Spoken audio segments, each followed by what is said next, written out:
I want to have that again. I'm doing everything I can to try to have that kind of American spirit back in the White House. I really want that, because who hugs? I almost started crying when I saw that. Who hugs a veteran like that?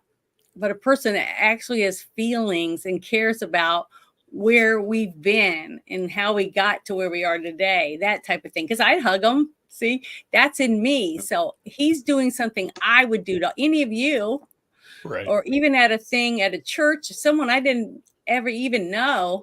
If I had the opportunity to give him a hug, I would have done it. Okay. Right. And that's why I respect him so much. I'd shake their hands. Perfect. I mean, if I was to hug him, I'd accidentally break him in two. So, well, the thing is, I'd shake their hand. It's the fact that he cares. Okay. Biden didn't even really do anything with anyone because he was so not there. He's not. He shit himself there. Yeah. And he left another person from another country to have to greet our veterans. So I'm just saying, I don't know what we've got. Then he falls I'm doing everything I can think of is to make sure that we get rid of this person. We have got to get our country back where it's supposed to be. But this is another thing I wanted to show. This I'm trying to show it in sequence, the stuff that I wanted to talk about the leading up to Trump and where our country is at, in just utter disarray because of this administration. So I wanted to share this. This came out today that I saw. It is Laura Loomer's post about a Judge Juan Merchant just noticed all parties involved in President Trump's recent New York trial that the court became aware of today. Facebook comment that was posted on Facebook page of the unidentified court system. Okay. That said, my cousin is a juror and says Trump is getting convicted, and thank you folks for all your hard work. The comment was made May 29th, 2024, days before President Trump's guilty verdict was announced, which means he could now be entitled to a mistrial because the jury pool was tainted and compromised. This is further evidence that the President Trump didn't receive a fair trial. I'm going to copy this link and put it in the chat so all of you can go there and read what she posted, so that you can see, what I just read. It's if you guys didn't know about it yet, but it's just all of this corruption is just it's disgusting, because it could be any of you that's going to court. Just like I said, when I got picked to be in a jury pool, that I hope that someone like me will be on my jury that will hold out for the truth and want to see the proof and the evidence, put it all together, put two and two together, and keep me from going to prison. Because I want a fair trial, and everyone should get one. That's what we're entitled to it. Yeah, but under constitutional we all knew law. as soon as they came out and said guilty on all 34 counts, that it was just. We knew something was up, and that's why I decided to play. That's why I decided to wait the long game, because I knew some shoe was going to drop to fuck this over. Now the thing is, I do question it because it is coming from Laura Loomer. A lot of people say, "Oh, Laura Loomer is great." I like Laura.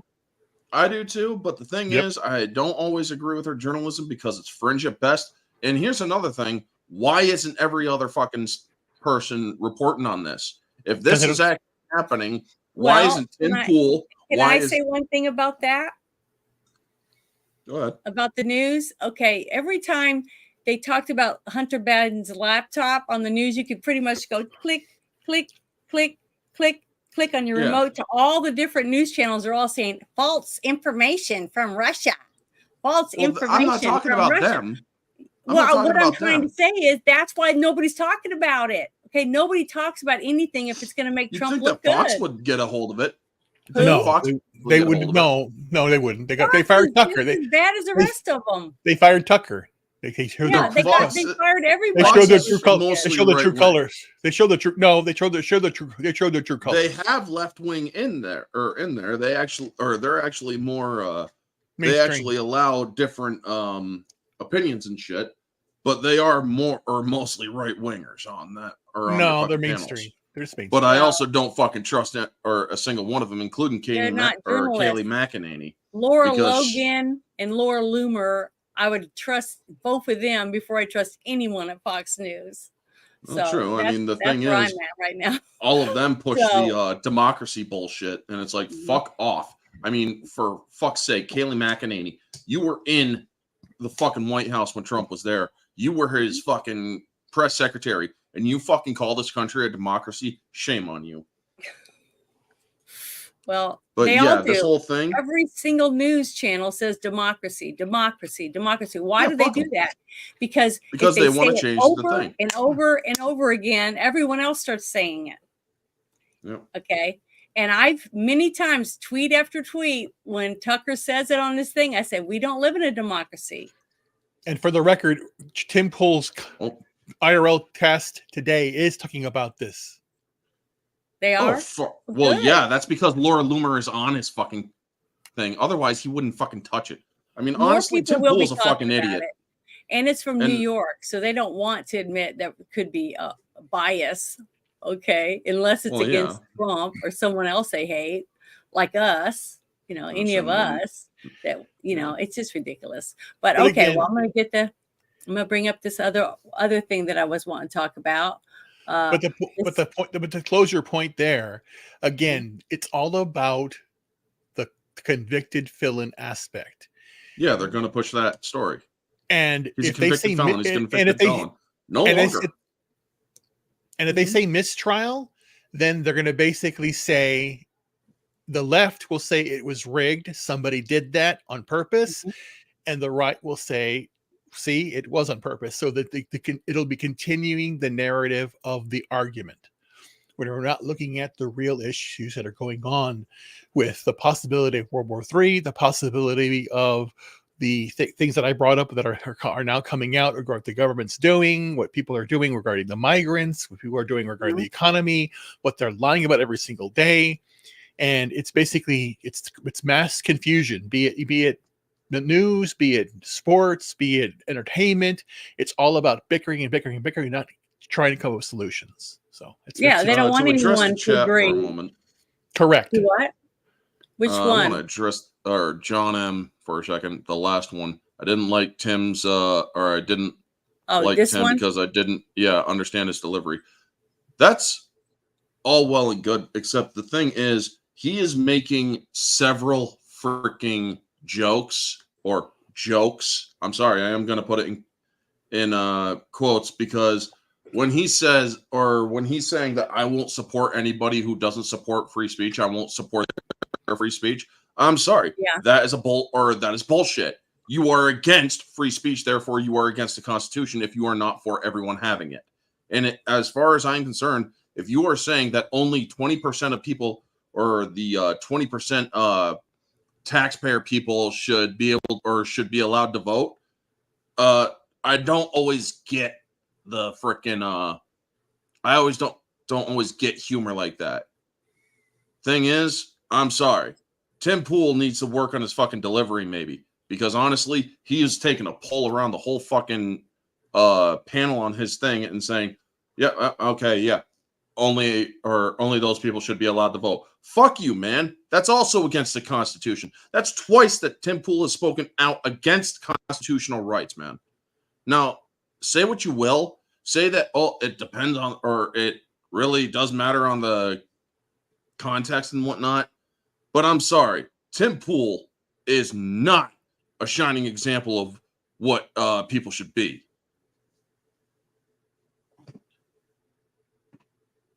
That's all I have to say about it. Oh, God, so bright. What'd you do? I was trying to look at this other thing, and I got my thing on low light because of my eyes, and then I hit that thing, and it went really, really bright. It almost blinded me.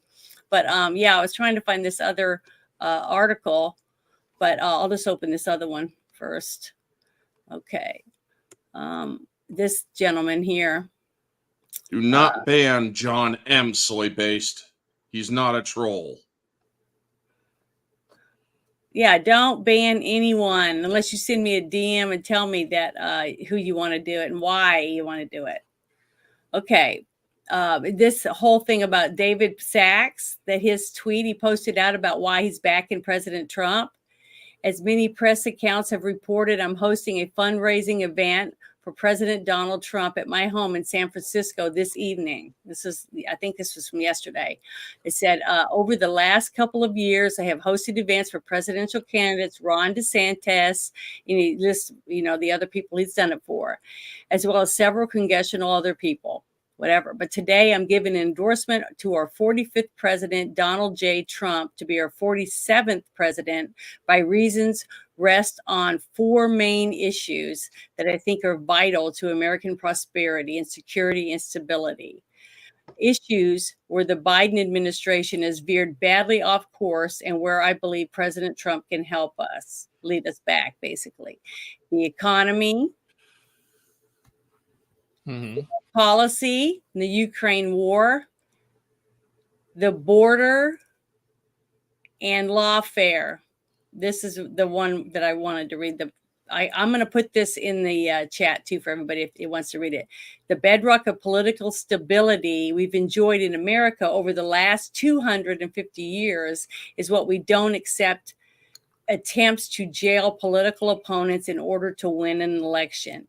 Yet Biden has pushed for selective and unprecedented prosecutions of his once and future opponent from the moment he assumed office. Okay, that's facts.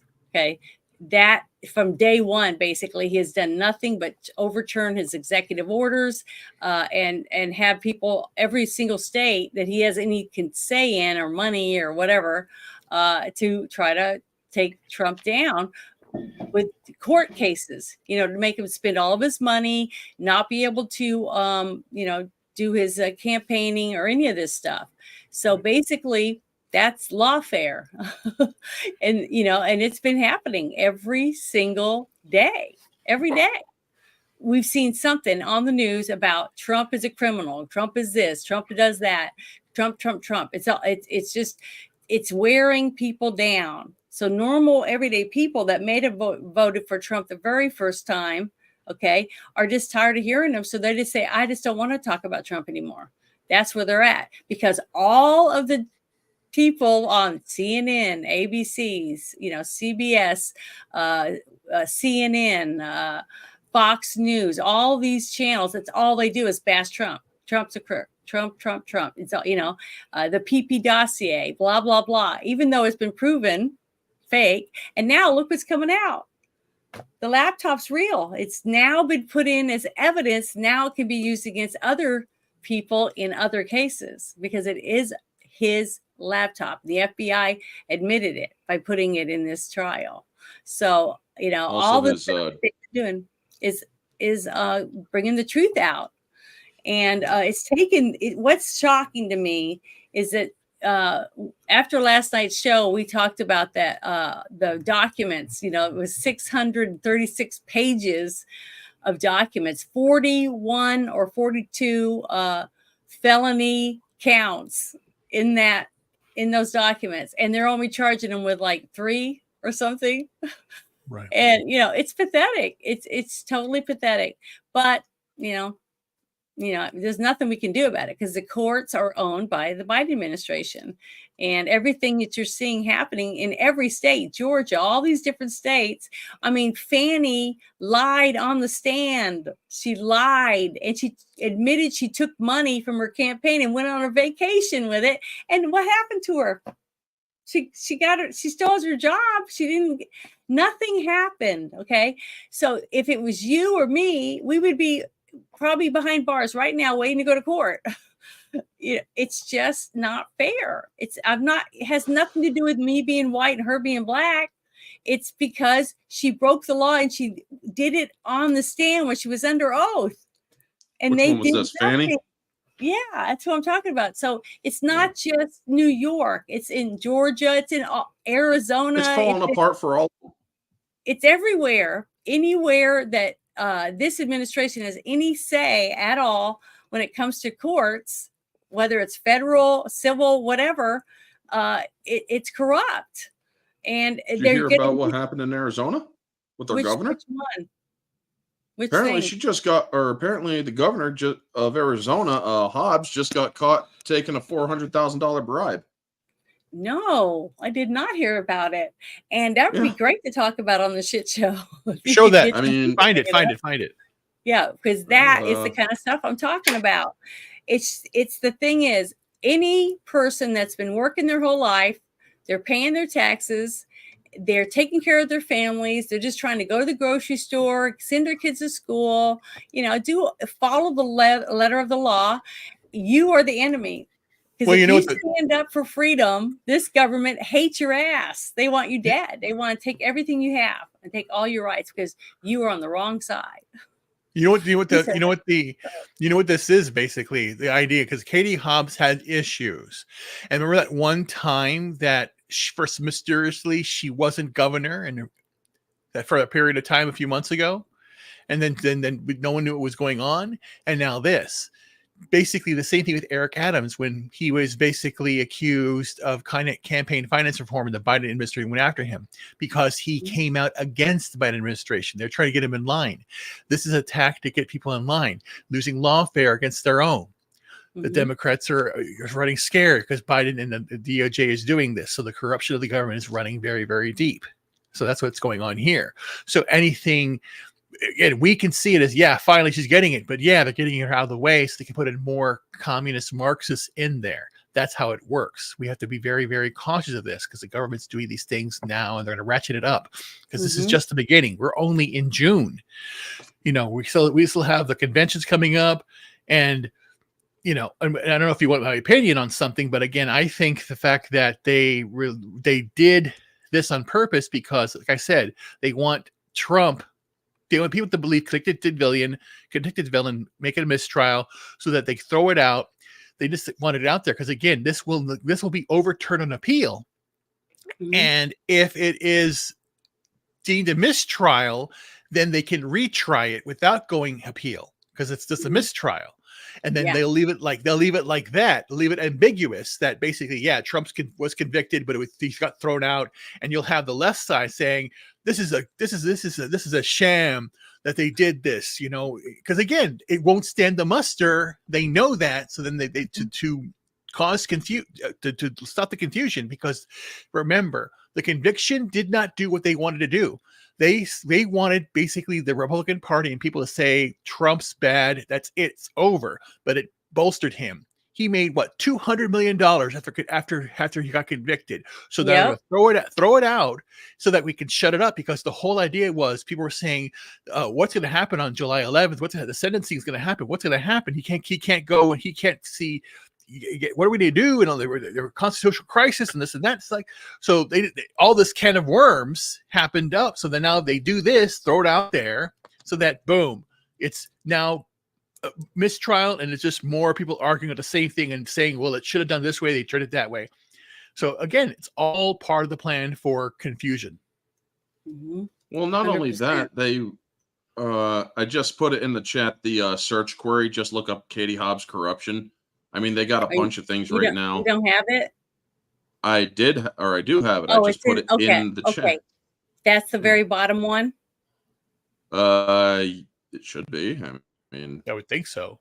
That's how it works. Yeah. I just put it in. I don't see anything. Katie Hobbs busted in massive $400,000. I just see Ruben's post in the private chat.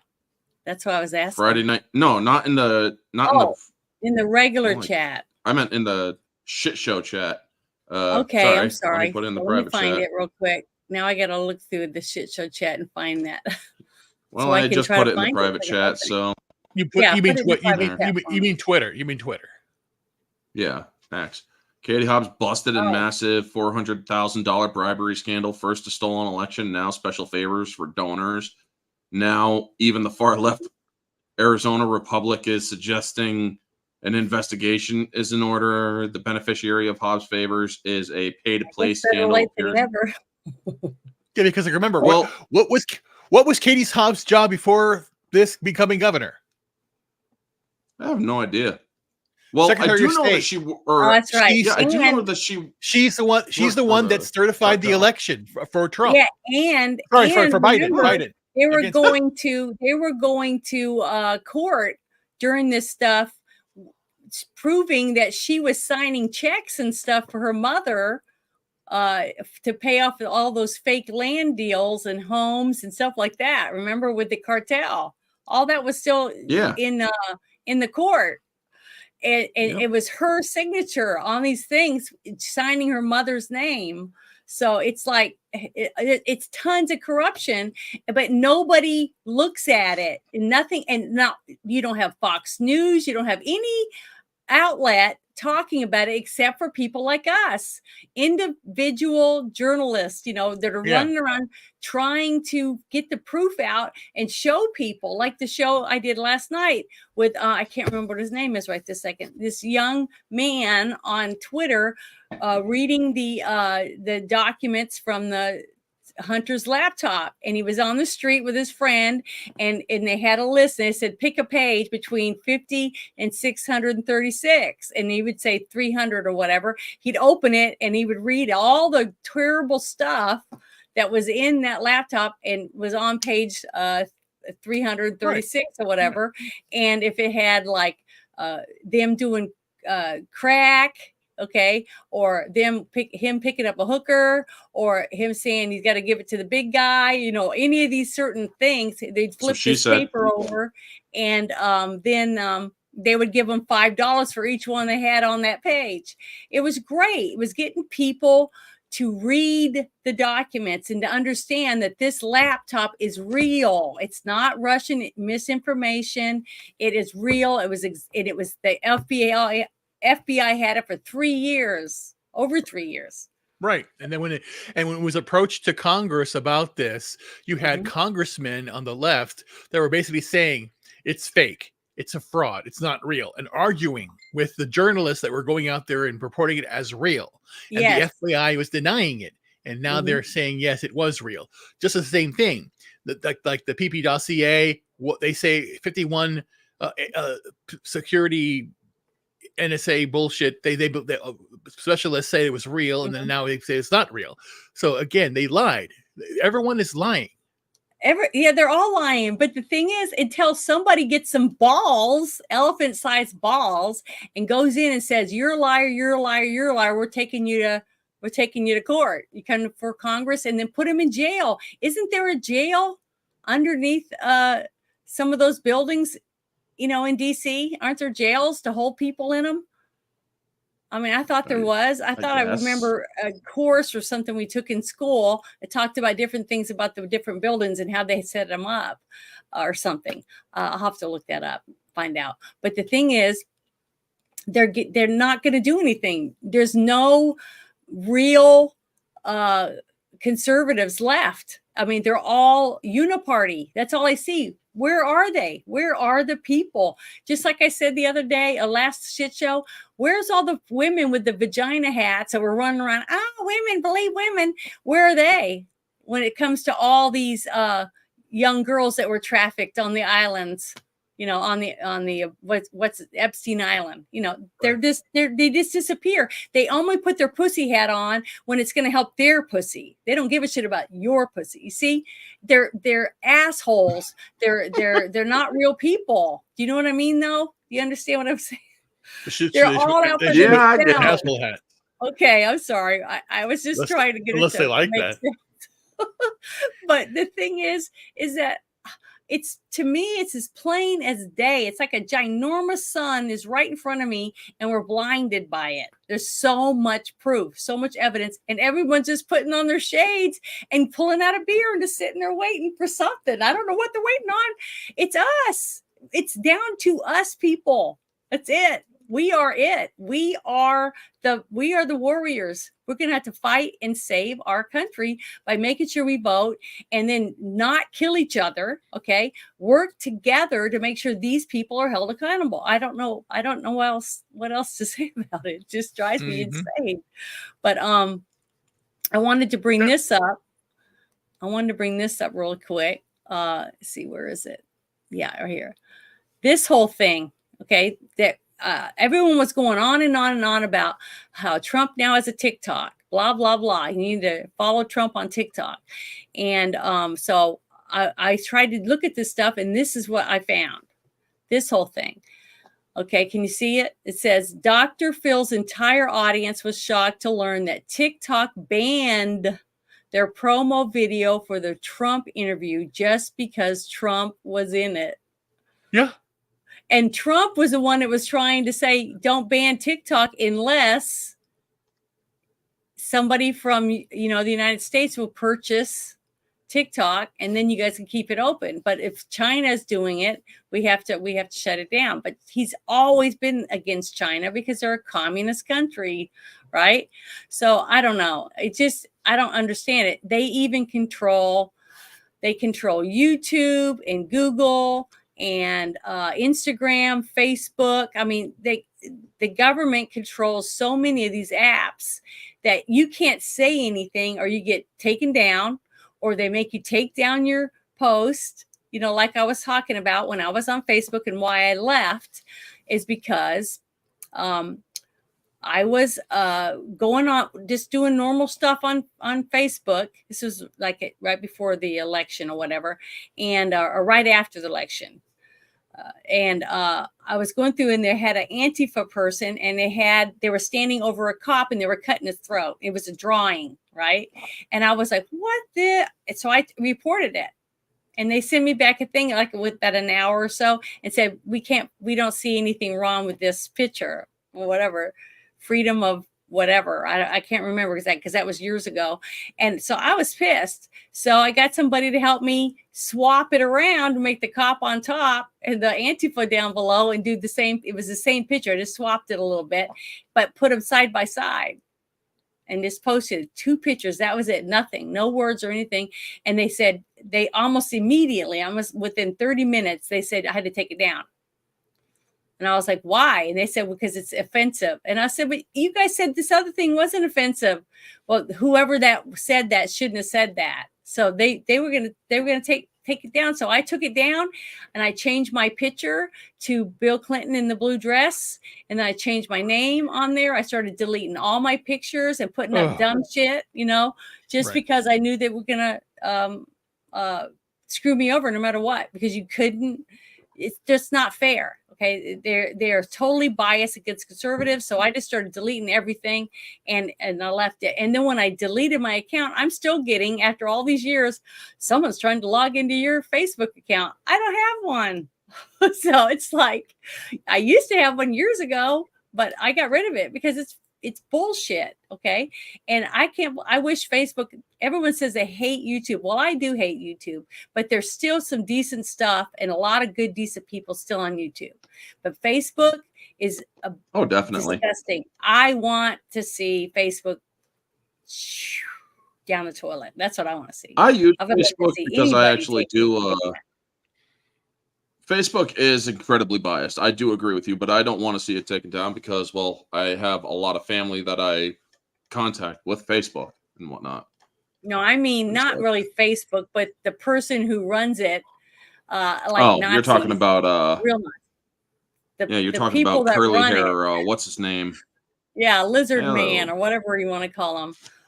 Whoever it is. Yeah, but Facebook's relevancy is dwindling. It's going down. We have it is X just like now, MySpace. MySpace went away too. So that's what's going to happen. That's going to happen. People, bunch of boomer people are going to be using it just for their own stupid crap. So many people just destroyed on Facebook. But if you're on the wrong side, you get destroyed. Just like on Twitter. When I first was on Twitter, I mean, this is my 4th account on Twitter. And why? Because it was all during the stuff before the election. Right. Okay. And then after the election, when it was cheating, and I put on there, videos. I mean, all the stuff, as much stuff as I could find about cheating, about all the cheating, is I could see when I saw reports on the news, that's fucking cheating. I worked the polls in 2 states, and what they were doing was illegal. Both of the ones I was in, and I was like, that's bullshit. But this whole thing, that this interview, and I didn't get to see it yet. Have any of you seen this interview with Dr. Phil and Trump? Yeah, I caught some of the highlights. Was it good? Because I haven't got to watch it yet. Of course it is. I mean, I'm going to watch it. There's Dr. Phil. A lot of people are trying to peg Dr. Phil as leftist or right wing and stuff. Well, because he was good friends with Oprah. That they've been doing that. I don't see him as either. I honestly see him as a middle of the road moderate. Yeah, he definitely rides the line. Mm-hmm. Yeah, but to me, he's very inquisitive. He's calm. With his demeanor's calm, and he thinks he's very analytical. Yeah, that's what I mean. That's one reason I like Ben Carson. He's the same way. It's like they can see everything, and then they slowly put it together in their head while they're having their discussion. I don't know how else to explain it that way. I've only known a very few people that were like that could stay so calm, even when shit tons of chaos is going on around them. They just seem like they're always on some kind of quaaludes or something, because they're just so calm and they handle everything so well. Ben Carson, we need those people. Ben Carson can just have him stay away from the White House completely. Well, I still love him. I think he's a great guy. I know. Husband, and he's a good surgeon. I just think, and he's worked hard for everything he's got. Yep. And I really still like him. I liked him before I even liked Trump. So, that's just how I feel about him. I still feel the same way. But I feel Dr. Phil is the same way about his way of approaching things. I don't know. That's why I want to see this interview. But when I saw that, and I was like, what? TikTok too? See, I was thinking TikTok wasn't as bad, but I guess they own everything. It's like their fingers are in everybody's pie. Every single piece of pie, it's got their fingers in it. I mean, it's disgusting. I mean, fingers in pie. Really pisses me off. You know what I mean? It's just terrible. But do you want to still bring that article up? If I can find it, is it in the private chat now? Okay. Put it in the private chat. Right. Or you can scroll through whatever you want on the Hobbs thing.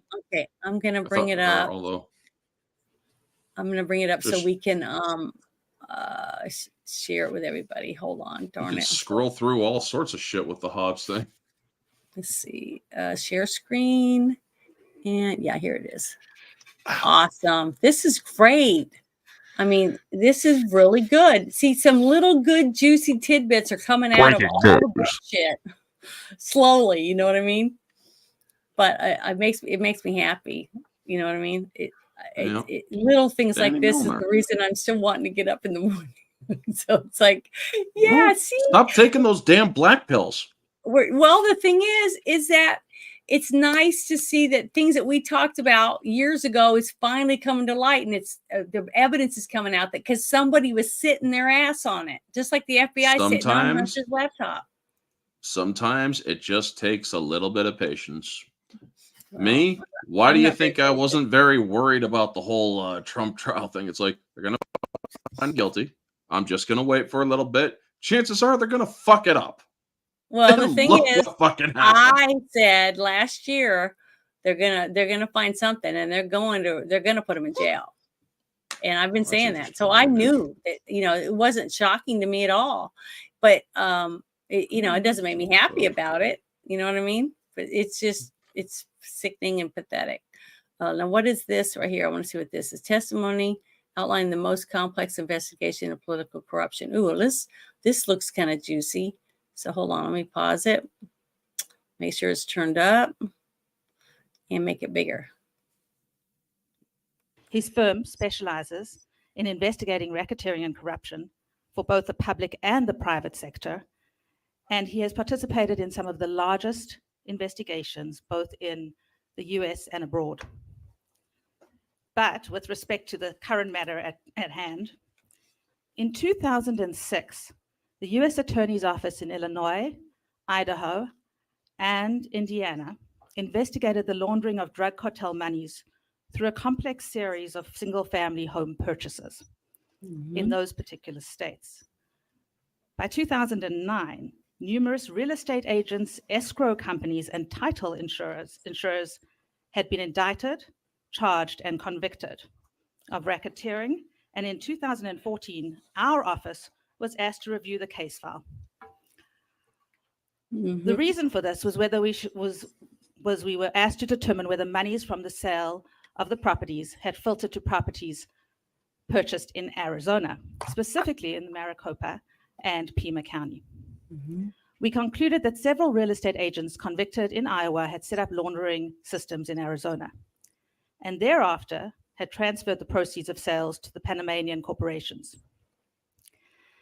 In 2018, Mr. Thaler discovered, incidental to a completely independent matter, a series of trust deeds evidencing that cash laundered through single-family residences in Arizona was pervasive and ongoing.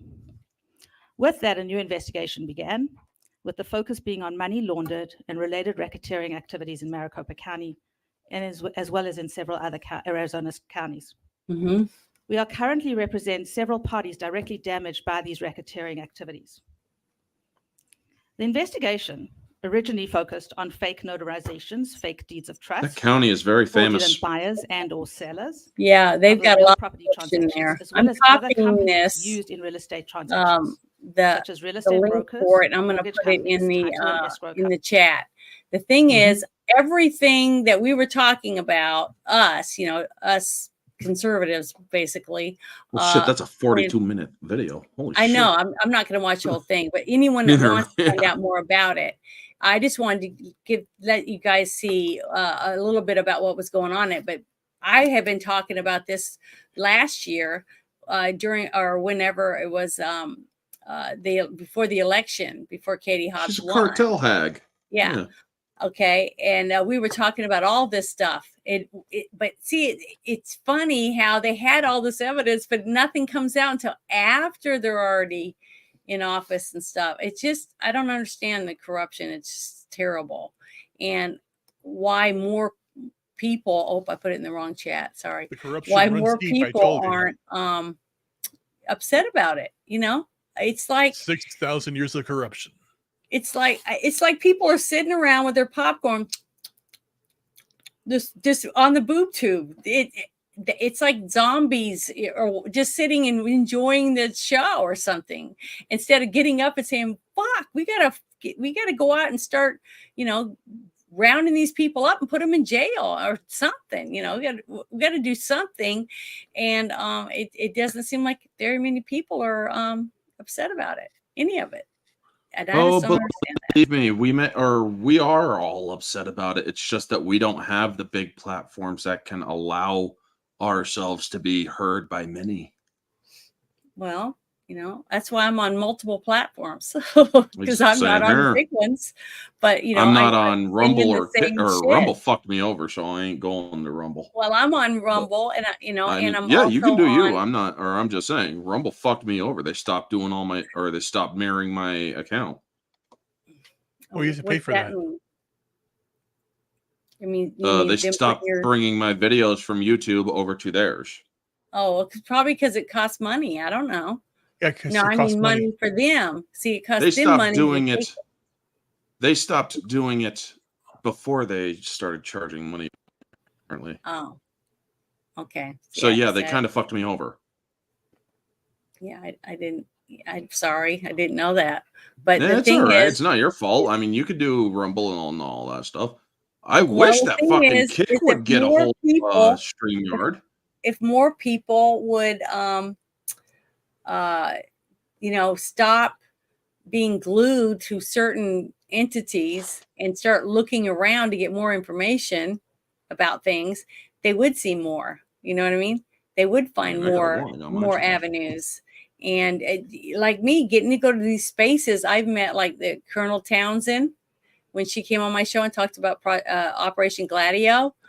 She's still doing stuff about that on her Substack and on her channel on Rumble and in Spaces. She's trying, and she's not getting paid on X, but she's doing it anyways because she's trying to get people to understand the CIA has been involved in all this shit for a very, very long time, and she's just reading archived papers that are everybody can read, you know. And she answers every question. If you ask her questions, she tells you how she found it, who found it, because she's got a couple other people that love to look up history and stuff. But the thing is, if you don't look for anything, you're not going to see anything, right? If you're just sitting there watching television, listening to the same network over and over again, and they say the same rigmarole that the President Biden's paperwork people hand them to read, then that's all you're going to get. You're not going to get anything new. That's why I first fell in love with YouTube.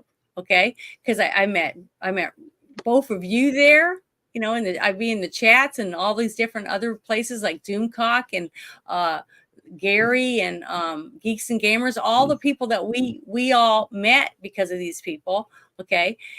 So it brought me joy. I mean, it was where I got my entertainment during the COVID shit. Right. And then I decided, hey, you know, maybe I could do something, you know, let's see what happens. You just don't know. Oh. The thing is, it's changed a lot. Okay. For a lot of people, because of us being able to have an avenue to express our information, you know, our thought about what can we do about it? How can we help? How can we do this? And opening doors for all of us. And we all have that. And with X and Facebook and Rumble and Instagram, Snapchat, I'm trying to remember if in Discord, we all have an opportunity to share information with other people because all of us can share links, photos, documents, you know, photos of documents and things like that, and help other people say, wow, I didn't know, you know, this, that, and the other, you know, because they didn't realize it. Just like those guys that went in front of the courthouse during the Hunter Biden trial and did that little thing to get people to think about it. And a couple people looked at it and said, geez, that's a lot of stuff. You know, they were shocked. And what was amazing was it was almost every single page had nudity on it. Either the prostitute, because he had taken pictures and put them on his laptop, or him naked. He must love himself because he's constantly taking selfies of his wee. You know, it's pathetic, but you know, it's real. It's not fake. Russia did not run around and sneak around and follow him and take pictures of a wee and put it on his own laptop. Once they found out it was broken and he took it to a shop. It's like his wee was broken. I guess maybe. Apparently not. He was paying through the nose for hookers, so he was doing so much blow that they could play his whole body on was him. stiff. Apparently, I don't know. I mean, shit. I remember, or I heard from one of the testimonies today, or the other day, or whenever it was, that the second or 20 minutes after he's waking up, he's smoking crack. I mean, it's like, dude, holy fucking shit. His ex-wife testified that she's the one that said that he was pretty functional when he was high on crack and stuff. So he's like, I guess alcoholics can be functioning alcoholics, and you can have functioning people that are on other drugs, you know, apparently. But it's sad. I mean, yeah. And then his testimony of, I was smoking Parmesan cheese, man. That's how bad it got. And it's like, yeah, but there were all other times when you were fucking lucid. So, yeah, I mean, this dude's smoking crack, and his wife testified. His wife's or apparently the prosecution is arrested, but apparently his wife's testimony is going to freaking put him in jail. His wife's testimony fucked him over badly. Well, good. I'm glad she told the truth. But Viva Fry just posted that the likelihood he'll get acquitted. Really? For what? Yep. Well, I don't even know what happened to him. I don't know what happened. I haven't got to read any of it. Hunter Biden. No, who was the person who posted it? Viva Fry. Who's Viva Fry? Lawyer from Canada, now it's in Florida. Didn't he get in trouble with drugs? I have no idea No. who the fuck that person is. Who is the one that Nick pissed Rekieta. Nick Rekieta you're off- talking Oh, about. Rekieta. Okay, I'm sorry, I got them two mixed up. I was like, what's he doing talking about Hunter? Because he's in a shit ton of mess right Kind of now. in his own drug shit. Yeah. Yeah, so I'm sorry, I got them mixed up. I didn't mean to, but that's why when you first said it. But yeah, he's probably going to get nothing. As far as I can tell, Trump got completely railroaded. Every count. So Hunter's probably going to be this. Oh well, we're just going to give him picking up trash on the side of the road for a day or something like that. It's going to be lame. And he probably won't even do that, or he'll probably do it while he's naked, wearing a tie and smoking a pipe. You know what I'm saying? Oh, it's disgusting. All of this stuff makes me bad. It's just really bad. Okay, so I got the Katie Hobbs thing gone. So let me take that down real quick because I shared that. Okay, now I did the Dave's Sachs. Okay, so this is the other one that I thought was pretty interesting.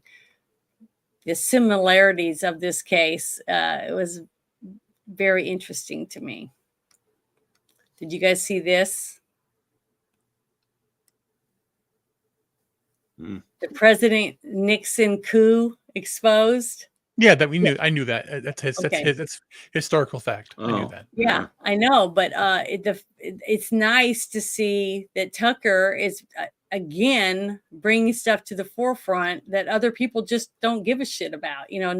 Because we have lots of people who have no idea.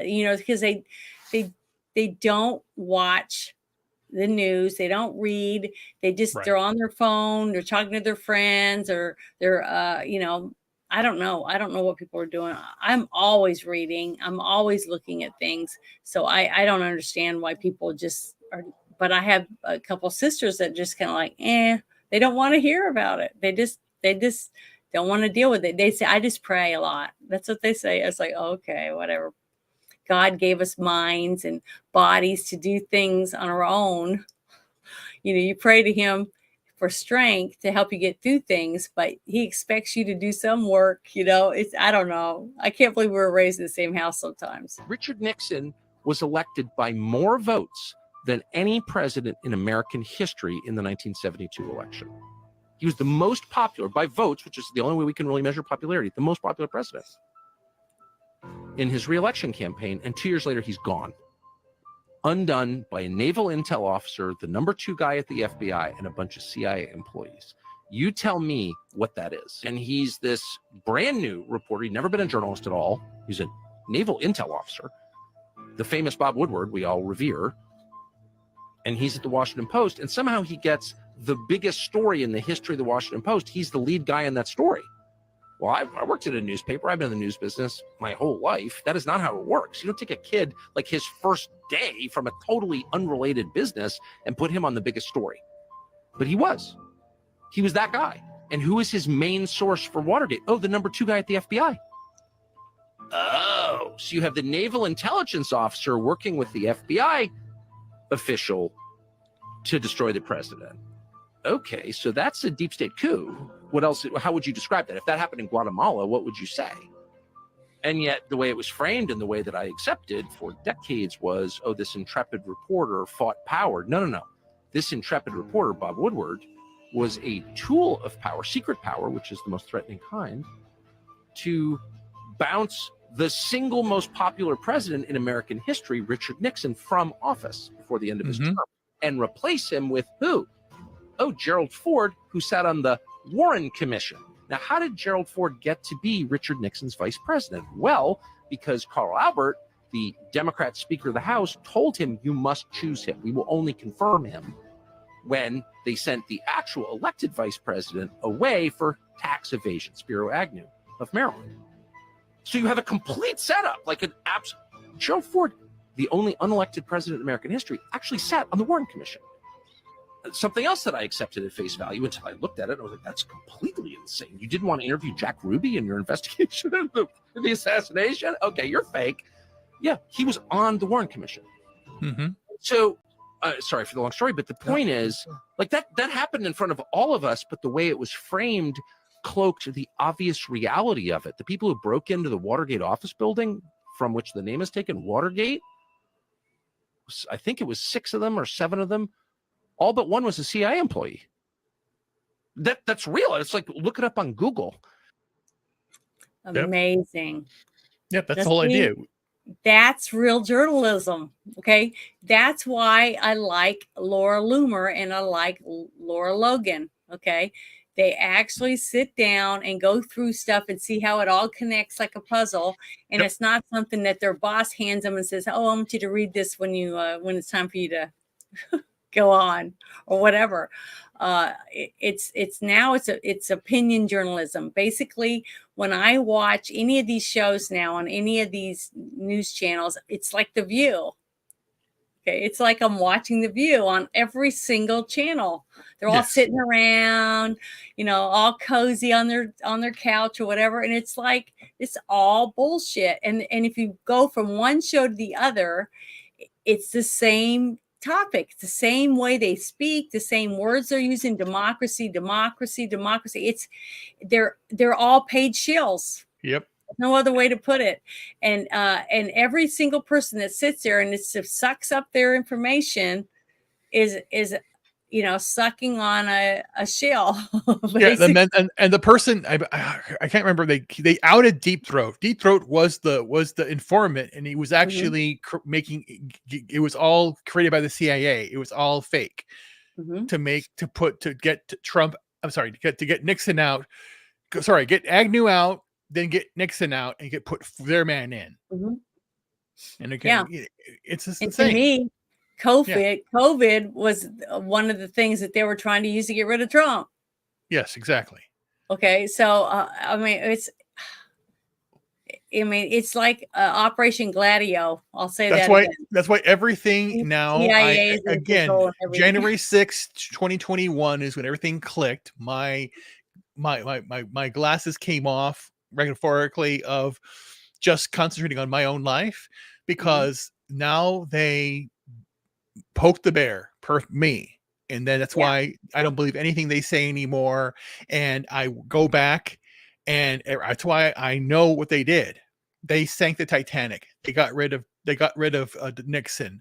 They started World War I, World War II, Korea, Vietnam was also set up. We started the Vietnam, and they're doing the same thing again. That's why the playbook of 1968 is happening again, and the American people and the world is so polluted with shit in their brains that they don't see that that's happening again. And the thing is that the same people, the most trusted name in news, or follow ABC. No, they're all lying. If there's a news article that they're saying, it's lies. I did not listen to them. And you go, I want to hear that. I'm watching old shows to just get away and watch something. But then my mind goes back to, okay, we have to do something. And there's a reason why I'm still trying to find work and trying to find clients. No one's hiring because, again, people are talking about it. That's terrible. And you have the stock market being manipulated. You have people that are saying it's great right now. You have Biden saying that he's created all these jobs and added all these jobs. He didn't say created, added all these government jobs. Because what he's doing, see, this is what kills me, is that if you want to have something to do to take your mind off stuff, start going to different states and get on Craigslist and stuff like that, and start going through it and look for little things to do, like little gigs. And if you see something that says we're looking for bald-headed tattooed men, and then you read what it tells you they're going to be doing, like holding signs or pretending to be protesters, things like that. And they pay you a couple $100 and you go do it. And then the news films it and they put it on the news saying, look, see all these Trump supporters, showed up and did this and bullied these people or whatever. That's what they're doing. Yep. Because that's just like what they said. Remember what I was talking about, the non-disclosure stuff, right? Yep. Okay. So if you get a gig to do a commercial or whatever it is, you sign a non-disclosure. Okay. If they say you can't tell anybody about it until it's after it's out, this many days or whatever they're put on their paperwork, right? They pay you the cash or whatever it is after you're finished and you sign the paperwork and everything, then you can leave. Okay. But the thing is, that's how they do it. So that's why I said every single day, somebody is signing a non-disclosure and getting money for it. Okay. So this whole hush money thing is all freaking bullshit because it happens every day in business. Okay. Right. I wouldn't be able to do half the stuff that I've been able to do if I hadn't signed a non-disclosure. They're not going to hand you a script as a stand-in or whatever part and see the beginning to the end and be able to go to blab to your friends, take pictures and say, hey, I know the ending of this. Okay. Right. Because you got to protect your products. Okay. And how is that movie going to make any money if everybody already knows the ending? Okay. And then when it comes out and the ending's right, they'll say, see, I told you. So it hurts things. So I understand why you need non-disclosure, but that's what I'm trying to say is that they are using lawfare against us because we're conservatives to get us out of the way for their liberal people. They're going to go pretend to be, protesters or whatever. I wonder how many actual people that I saw do stuff on January 6th. I saw a few people break windows with bats and some other stuff, and people handing bats out the window from up above.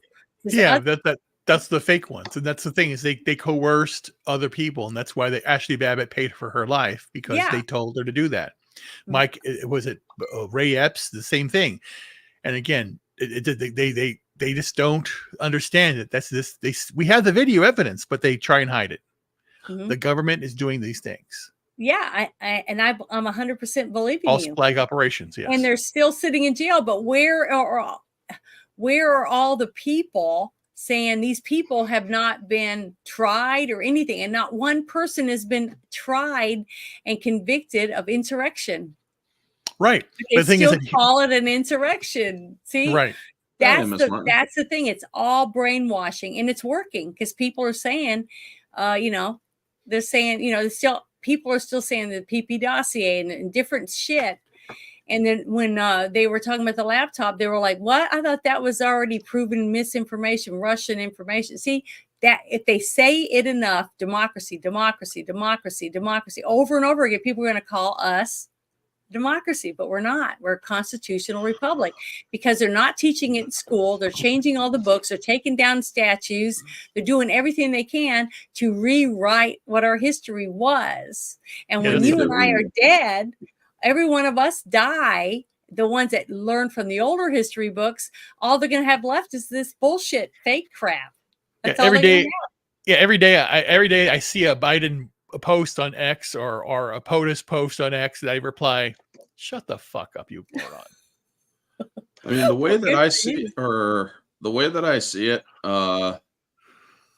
and as bad, or don't take it the wrong way, folks, but I do believe that we do need some sort of government mandated education system, one that will ensure that we have actual facts being presented, not this crap that they want to push. However, yes, I do realize it doesn't, or it sounds good on paper, isn't always the best in execution, but I do believe that it should be required with the Pledge of Allegiance, which lets people know we're a republic. I do believe that things like that video that I showed the first day I came on the shit show about our forefathers and the difference between a republic and a democracy. I do believe that should be required learning. We do need to go back to what we were learning back in the day, because otherwise, I mean, we're done in 3 generations. We are literally done in 3 generations because our fucking humanity is getting stripped from us due to these fucking things. People are so fucking attached to their goddamn phones. People are so fucking attached to their goddamn computers. And you know what? Yes, I admit I am fully attached to mine due to my content creation and whatnot. But I also went through high school and whatnot. So, I mean, I don't believe that any kid, and this goes, or I don't believe any kid should have a freaking cell phone until they are 18. Any parent who allows their kids to have cell phones before that, I'll think less of you. Well, I could say one thing is I remember listening to my grandpa when I was little, and he would chase us around because he used to be shoe horses. And I remember he chased all of us girls, and he would grab us and he'd take this, not the scratchy rope, but the soft cottony rope, and he would tie up our wrists, and he'd do a little thing like they did on the cows. You know how you really quickly jump off the horse and you hog tie him or whatever. And he would hog tie us and he'd hang us on a doorknob around the house and stuff like that. It was fun though. It didn't hurt, but we'd try to outrun him or hide under the bed, stuff like that. And that's how he played with us. And it was great. But the thing is that he actually spent time with us. He took us out and he showed us how he used the auger and how he shaped the horseshoes. And we'd go out and we'd be licking the horse salt, you know, these big rocks out there in the pasture, and act like a horse and run around and be kids. Okay. We got to be kids. And today, a kid should be out playing in the pasture with the horses and the cows and stuff, or in their front yard, are holding a $900 phone playing games on it. See, it's cheaper to let your kids play outside, you know, with the garden hose and with trucks and their bicycle, things like that, than it is to give them Xbox and Nintendo and iPad and all this stuff. Well, we had a Nintendo back when we were kids, or myself and my siblings. We had the original NES. Mm-hmm. It wasn't all hours of the day on. No, that shit didn't go on until like after noon, like after shit. I believe even after dinner, or just before dinner and after dinner, but definitely after dinner. It was the news, because my father always liked to watch the news. But before dinner and stuff, we were, if it was summer, we were out in the road playing football.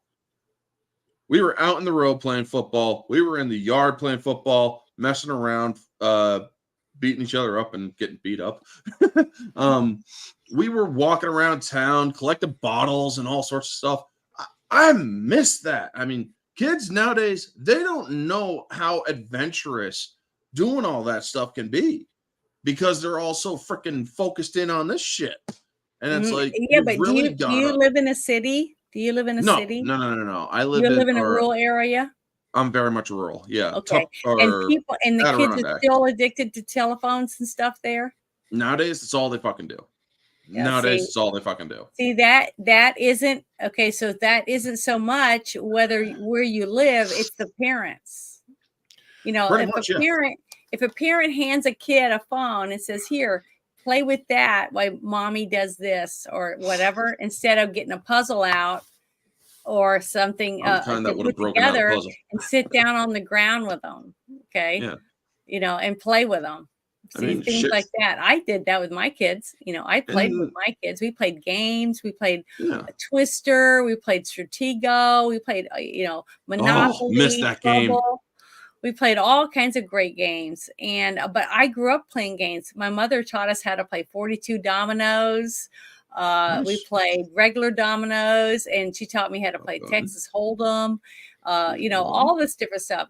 We had fun. And then when we'd have big groups for Thanksgiving, we'd all be playing, and it'd be great, because after some of the the older people went to bed, you could hear them going 7 come 11, and they're in the kitchen and they're rolling dice, playing craps and stuff like that. And we'd all have our quarters and dimes or whatever, and we're betting on each other. So it was fun. But guess what? We hugged and we talked for hours, and there wasn't a TV on. It was all of us listening to a little bit of music or singing or playing spoons.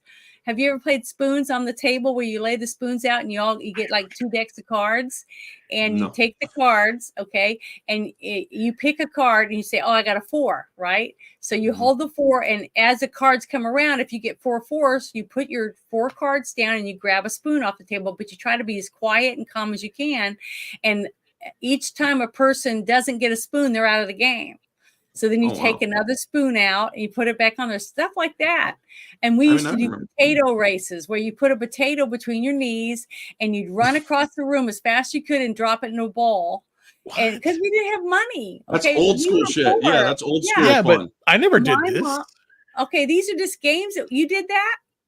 No. I didn't. I'm sorry. There are only 4 games I played, but again, the very infrequent, very very rare, very very rare. The rarest was chess, then Battleship, Backgammon, Scrabble.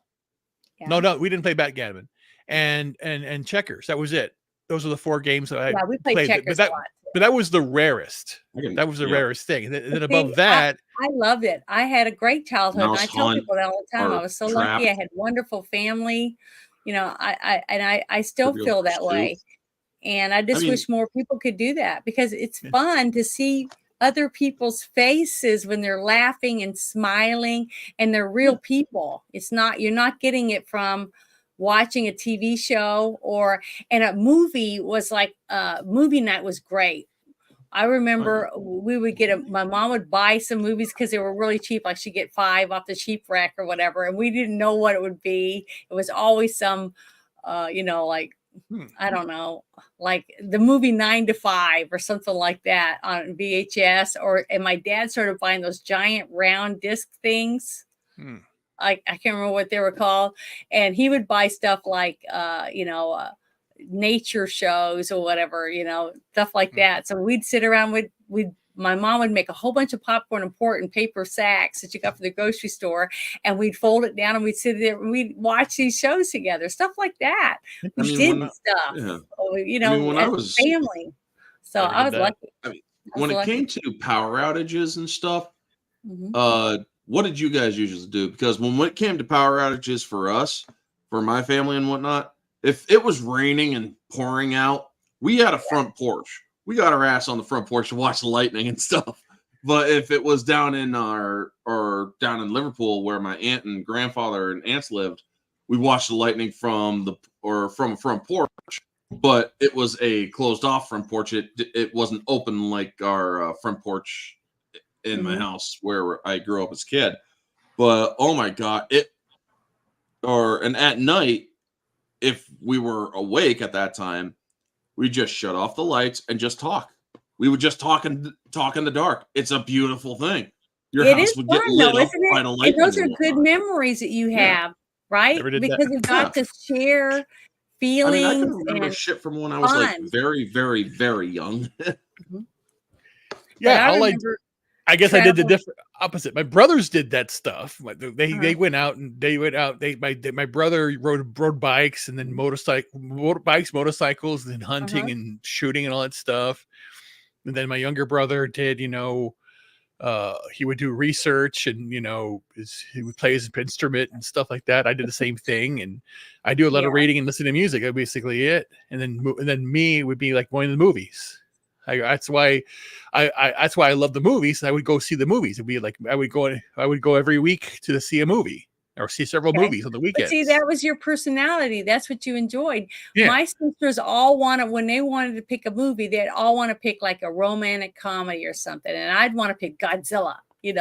So we always had to fight. So finally, my mom would say, "Okay, I'm gonna flip a coin, heads or tails," because they always won because there was 4 of them and 1 of me. See, so that's why my dad would say, "Hey, come here." And we go in his bedroom, and he'd have Star Trek.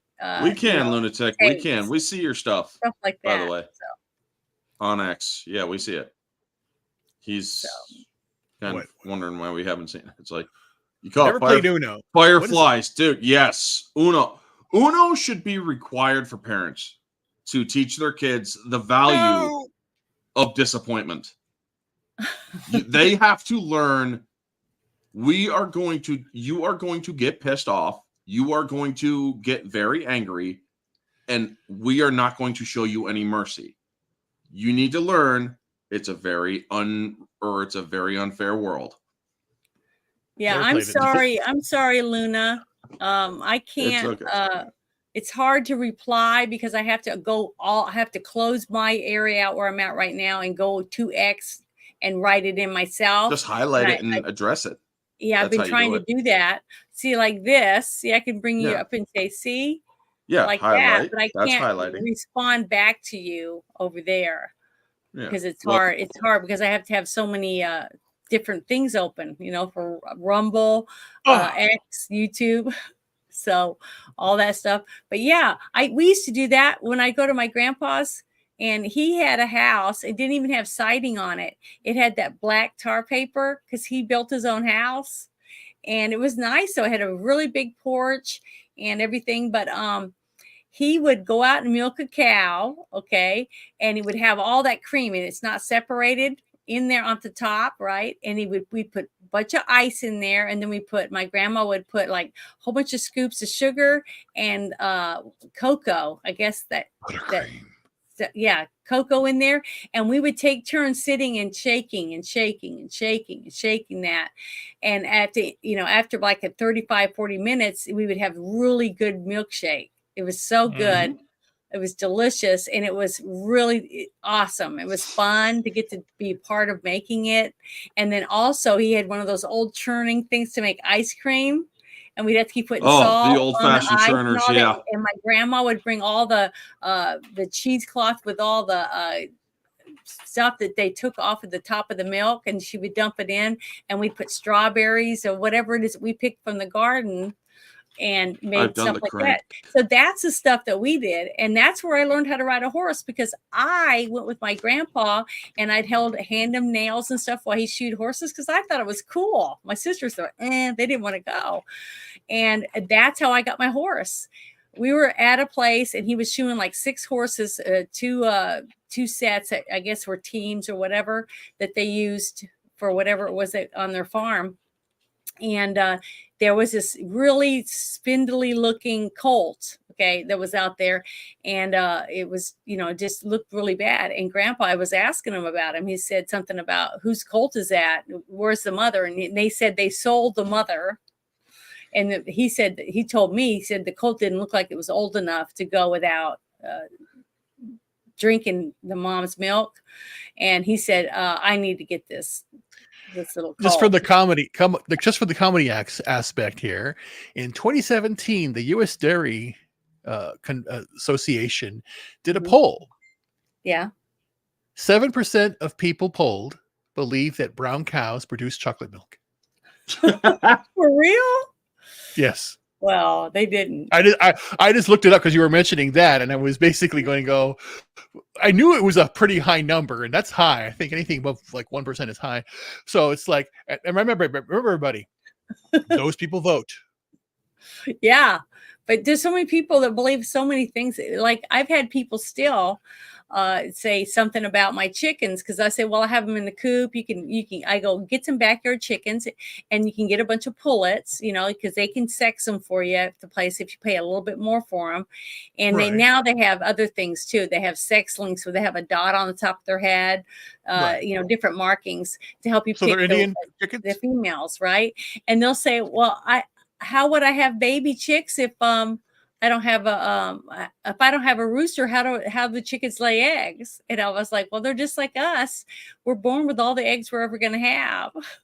They just slowly, each day a new egg comes out, and then it puts a membrane over it and it hardens, and that's a shell, like that. I try to explain it to them. They're like, oh, okay. A lot of people do not know anything about poultry or anything. But see, because of my grandparents, I had rich grandparents that lived in Maine because they're my dad's family. And then my mom's family, they were very poor. I remember my grandpa saying that he was driving down the road, and he looked over and he saw this young woman sweeping off her front porch, and that he just was he said he just fell in love. She was absolutely stunning. She had beautiful blue eyes, jet black hair, and she was like really tiny, and small, because I think she was like 5'4". she was a small lady, and that he went over to see her, and he asked his parents, her parents, if he could court her or whatever, take her out, to dinner and stuff like that. I think she was like 15 at the time when he saw her. But the thing is, so there is, love at first sight, I guess. But he said, How old he was was in he? the Army. He's dead. How old was he? He was 81 when he died. Oh, when he met her, I think he was like 21. Okay. Because he was in the Army, and this is what he said. He said he saw her, but he didn't realize how young she was at the time. So they waited a year. I think it was a year. They dated for a year, and they were able to get married when she was 16, right? This was in Oklahoma. But he said that he went in, and when he went into her house, it was a dirt floor. Okay. It was a little shack, and that he saw that over in the one corner, they had like mattresses they had made like out of burlap and pieces of fabric, and they had put hay in them. And that none of them had shoes. So the first thing he did was go and buy shoes for all of her sisters and brothers. And I thought, oh, that's so sweet, But see, I was just lucky because I ended up being born from a family of people that actually cared about other people. It was just, I don't know. Maybe it was just different because of where they of the cartoon raised. Up. Remember?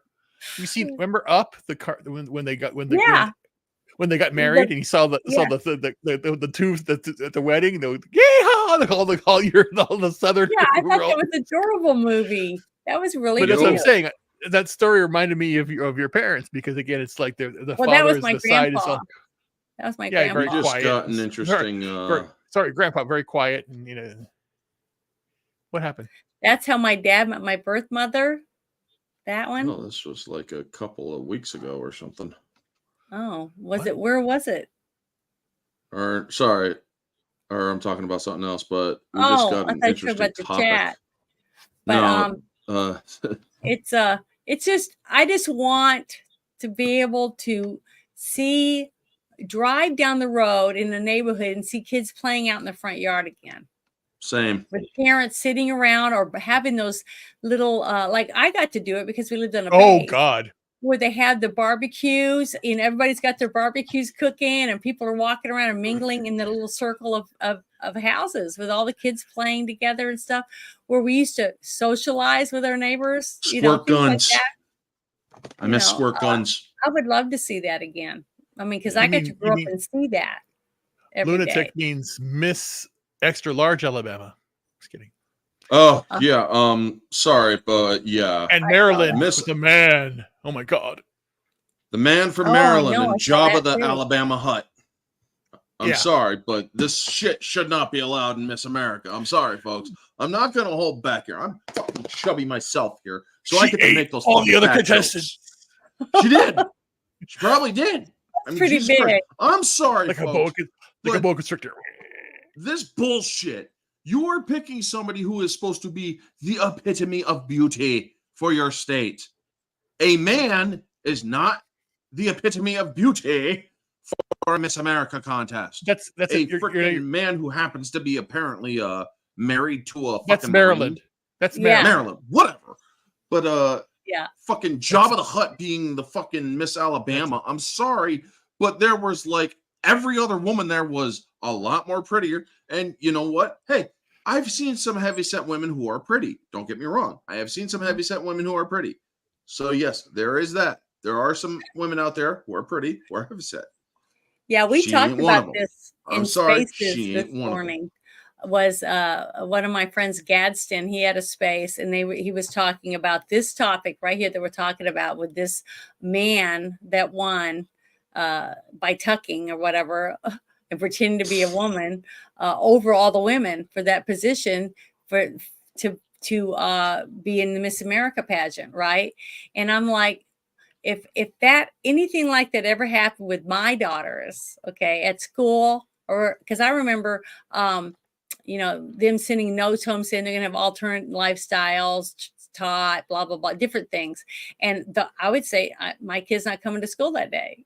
I just would keep them home, and I was just wondering why a parent would send their kid on a scholarship and help pay for their way to go to college or something, right? For running, for track, or whatever it is, swimming, okay?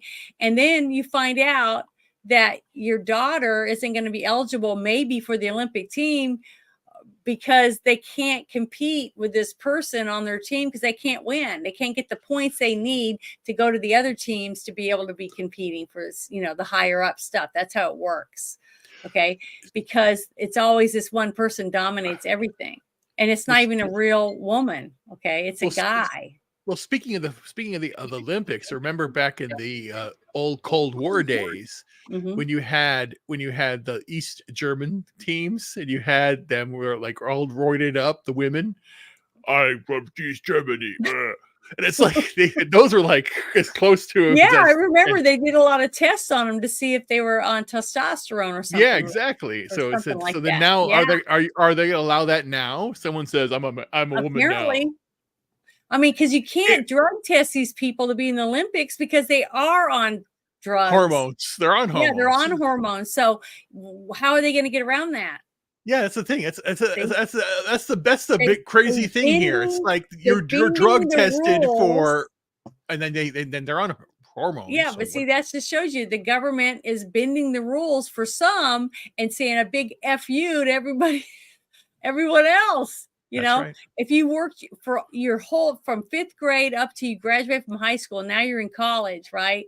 And you did it because of track or soccer or whatever it was, and you worked hard every weekend. That's what you were doing, training to get better at kicking the ball and be able to bounce it around, whatever it is that you were doing. And now you're in college and you find out that guy is going to be competing with you every day. All right. It's not fair.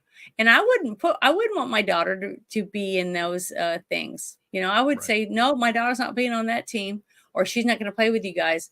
And if more mothers and fathers would say, my daughter is not going to compete against a man and have a man in the locker room with her and stuff like that, I'm just going to pull her out of the school. We're going to find somewhere else to take her. If everybody did that, how long would those activities go?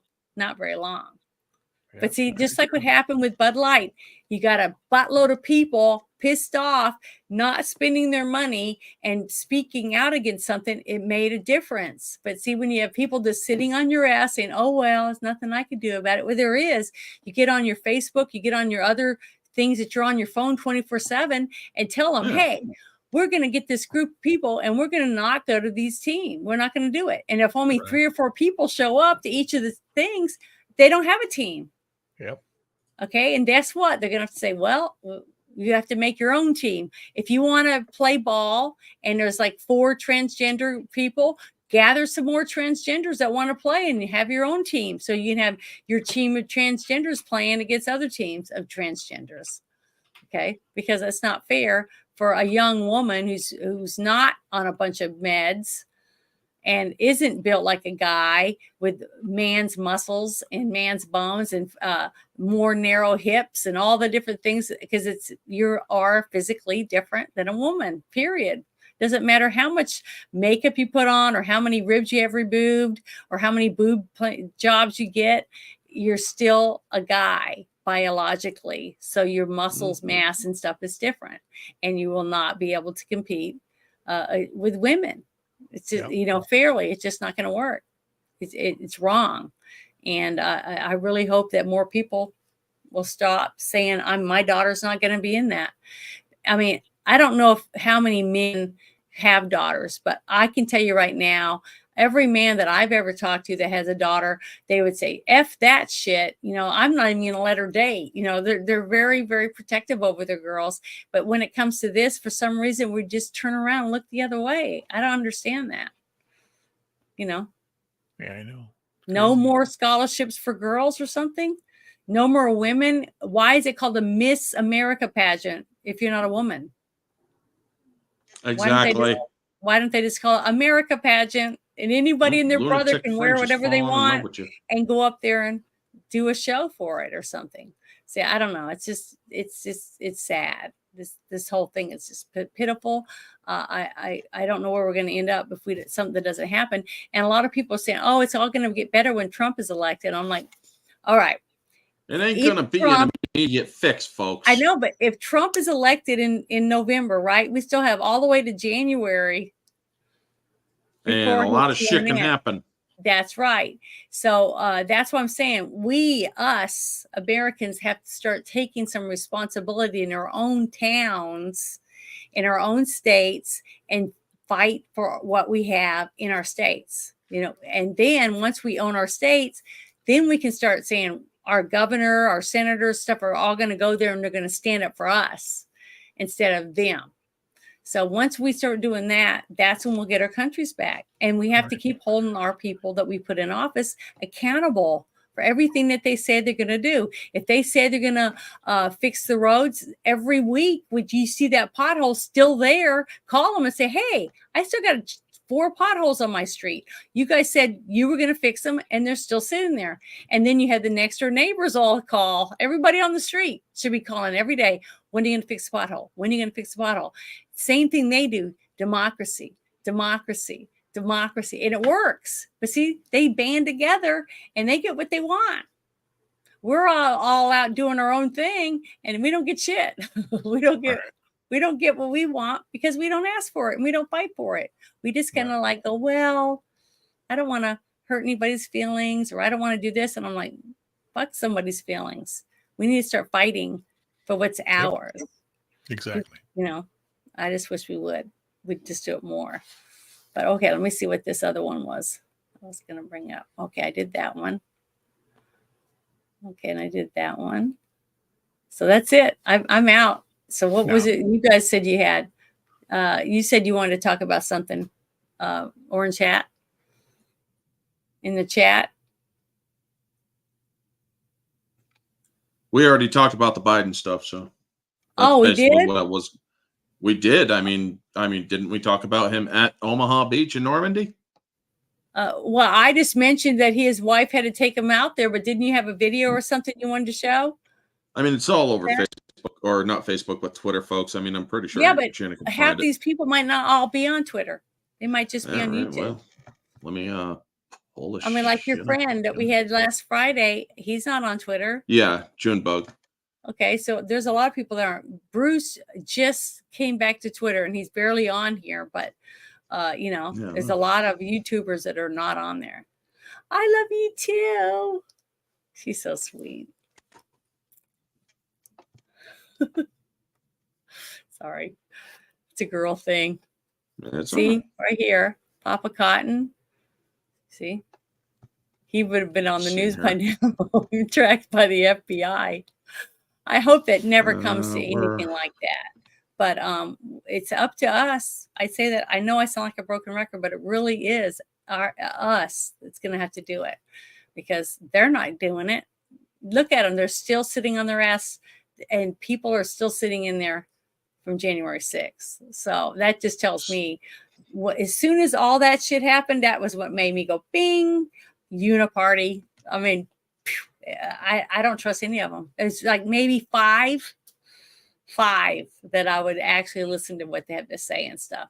The rest of them, they don't do shit. They don't say anything. They don't make any efforts to prove to me that they really want something done. And nothing's getting done because they're assholes just wanting a free check. They don't care about us. They just want to send all our money to Ukraine. And look what happened over there. They didn't even have elections, did they? Didn't he suspend elections so he could stay president? Correct. Because they're in war Russia, or something? No, not Ukraine. Russia. Ukraine. Oh. Yeah. So I'm just saying. Yeah. And we paid them but for it. Yeah, now let me share. Okay. Finally found it. Yeah, I showed Trump how proud I was folks. of Trump. Oh yeah. Is it in the private chat? No. I'm about to share it, so just hold on. Give it a sec. Be patient. You know me, I'm not a patient person. I want to be more patient, but I'm just not very good at it. At least not today with all this stuff going on. But it's like I said, we might as well call it the shit show because we're never going to run out of shit. There's always going to be somebody's shit that we could talk about. on here. Okay, you ready? Okay. Yeah. So yeah, folks. This came up Terrible. where everybody thought that Biden was shitting himself. However, this is a clipped video. He was just simply sitting down before it was time to sit down, which already speaks rude. And then there's let me scroll down here. After leaving Macron there to introduce the World War II vets, he falls asleep at the fucking Omaha beach. My grandfather was on that beach, folks. My grandfather was on that beach in World War II. My grandfather was going to be 100 years old this year. He was not part of the wave that is very famous for Saving Private Ryan. No, he was further up the beach. But he was still on Omaha Beach. But yeah, this guy who is our president, a lot of people, or because he was cranking over and grimacing and shit, everybody's thinking he's shitting himself because he already shit himself in front of the Pope. Yeah. And had to get changed in a different suit and whatnot. Yep. But the fact that this man is talking about the war in Ukraine at this celebration, giving another fucking Nazi speech, essentially, has the gall to do that with these people who are infinitely more brave than this man was ever. And this man, yes, he has no business in being in Normandy. And the fact that this man has torn asunder the peace in Europe and has the gall to honor these soldiers who fought and gave as much as they could to bring peace to those shores, this man has torn it asunder by using Ukraine to attack. Yeah, that recently happened. He had, or he gave a silent order to the Ukraine, or to Ukraine, to use American-made weapons against Russia, which is going to trigger World War III. So yeah, I did say I will wait till I fully hear about that news report before I say anything on it. Now that I actually have, yeah, I don't approve at all. I wouldn't have, even if Trump did it. I would have said any fucking president who is pushing this war is a fucking warmonger. And Biden and his freaking nurse aide there, who happens to be his wife, the fucking street hooker, I call her, because she got off of Air Force 2 or whatever it was in fishnets and a trench coat. He knew her when he was a kid, didn't he? They fucking he fucking cheated with his wife and on her, or with her, and she fucking cheated on her husband with him. Yeah, I mean, there's a whole sick twist. This man is a fucking disgrace. And I'm sorry I'm swearing a lot, folks, but this man is it's infuriating to even see this man anymore. But he's kind of pathetic. It's more than pathetic. It is absolute, or it isn't. It should be illegal that this man is in office, considering that he was never fit to run in the first place. They hid that because, he's the best chance to beat Trump. And then they had to cheat to do it. They had to cheat in an election. I'm sorry, folks. I'm not going to freaking beat around the bush for you. I'm not that kind of person. You know me. I'm not. This man, I don't care if he was shitting his pants or just trying to sit down beforehand. Either way, it goes against him. If he can't freaking, or if he's shitting himself, that means he has lost all bodily control of his body.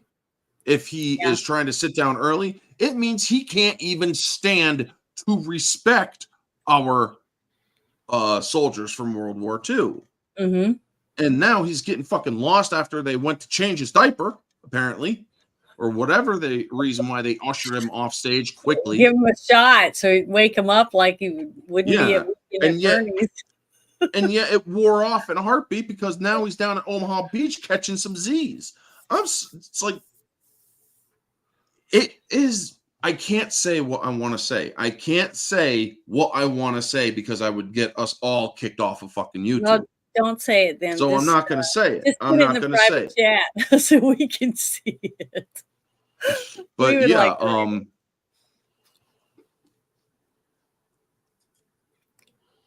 here we go. That's basic. I'm. Oh, no, don't do that. Yeah, I'm not going to say that. I'm not going to say it as much as I want to. I'm not going to say it.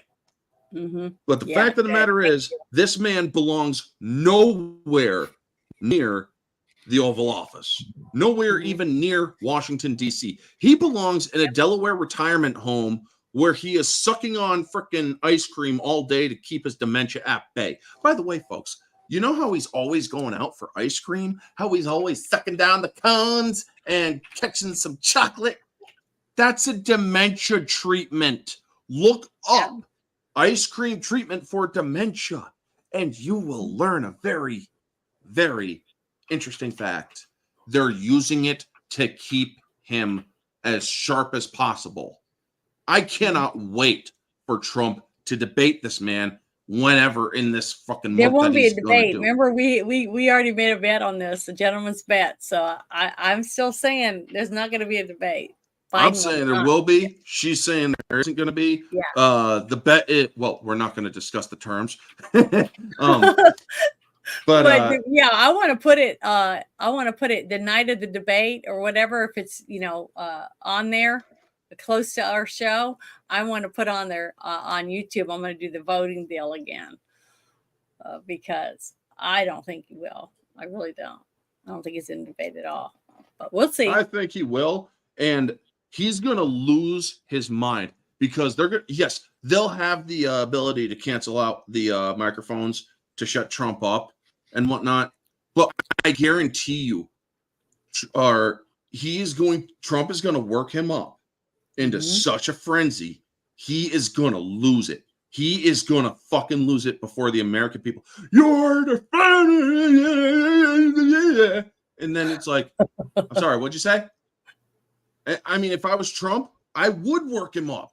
And then when he can't even speak right, I would be like, this man can't even speak. This is your president. Did you hear what Trump did at Turning Point USA over the weekend or this week? No. Did you? Well, basically the idea that Biden had that disastrous press conference I think it was last week where people basically what Trump did recently, he basically said at Turning Point USA, I'm going to take questions right now from the audience. Ask me whatever you want to ask. So for for a good portion of his speech, he took questions from the audience. It's a 4D chess move to show that he's sharp and he can take down. But again, CNN is going to try and make it so that the I don't know what they're going to do. They're going to have they're going to try to make them look bad by editing out certain things. Yeah, they'll do it on a delay. I know they'll do it on a delay. Yeah, and they're going to control his mic so he can't talk. It's going to be crazy. Didn't they do that at the last time he debated? No. Yeah, they tried. He had a couple problems. They controlled it by the two moderators who are not moderators, who are basically playing interference. Censorship. Yeah, They're cheerleaders. They're the cheerleaders they're the cheerleaders. Lunatic Fringe, you're not exactly wrong. We can't exactly say the name on here, but after that speech with military background and a blood red background, yeah, I tend to agree. Those Marines who were standing behind him should be kicked out of the Corps.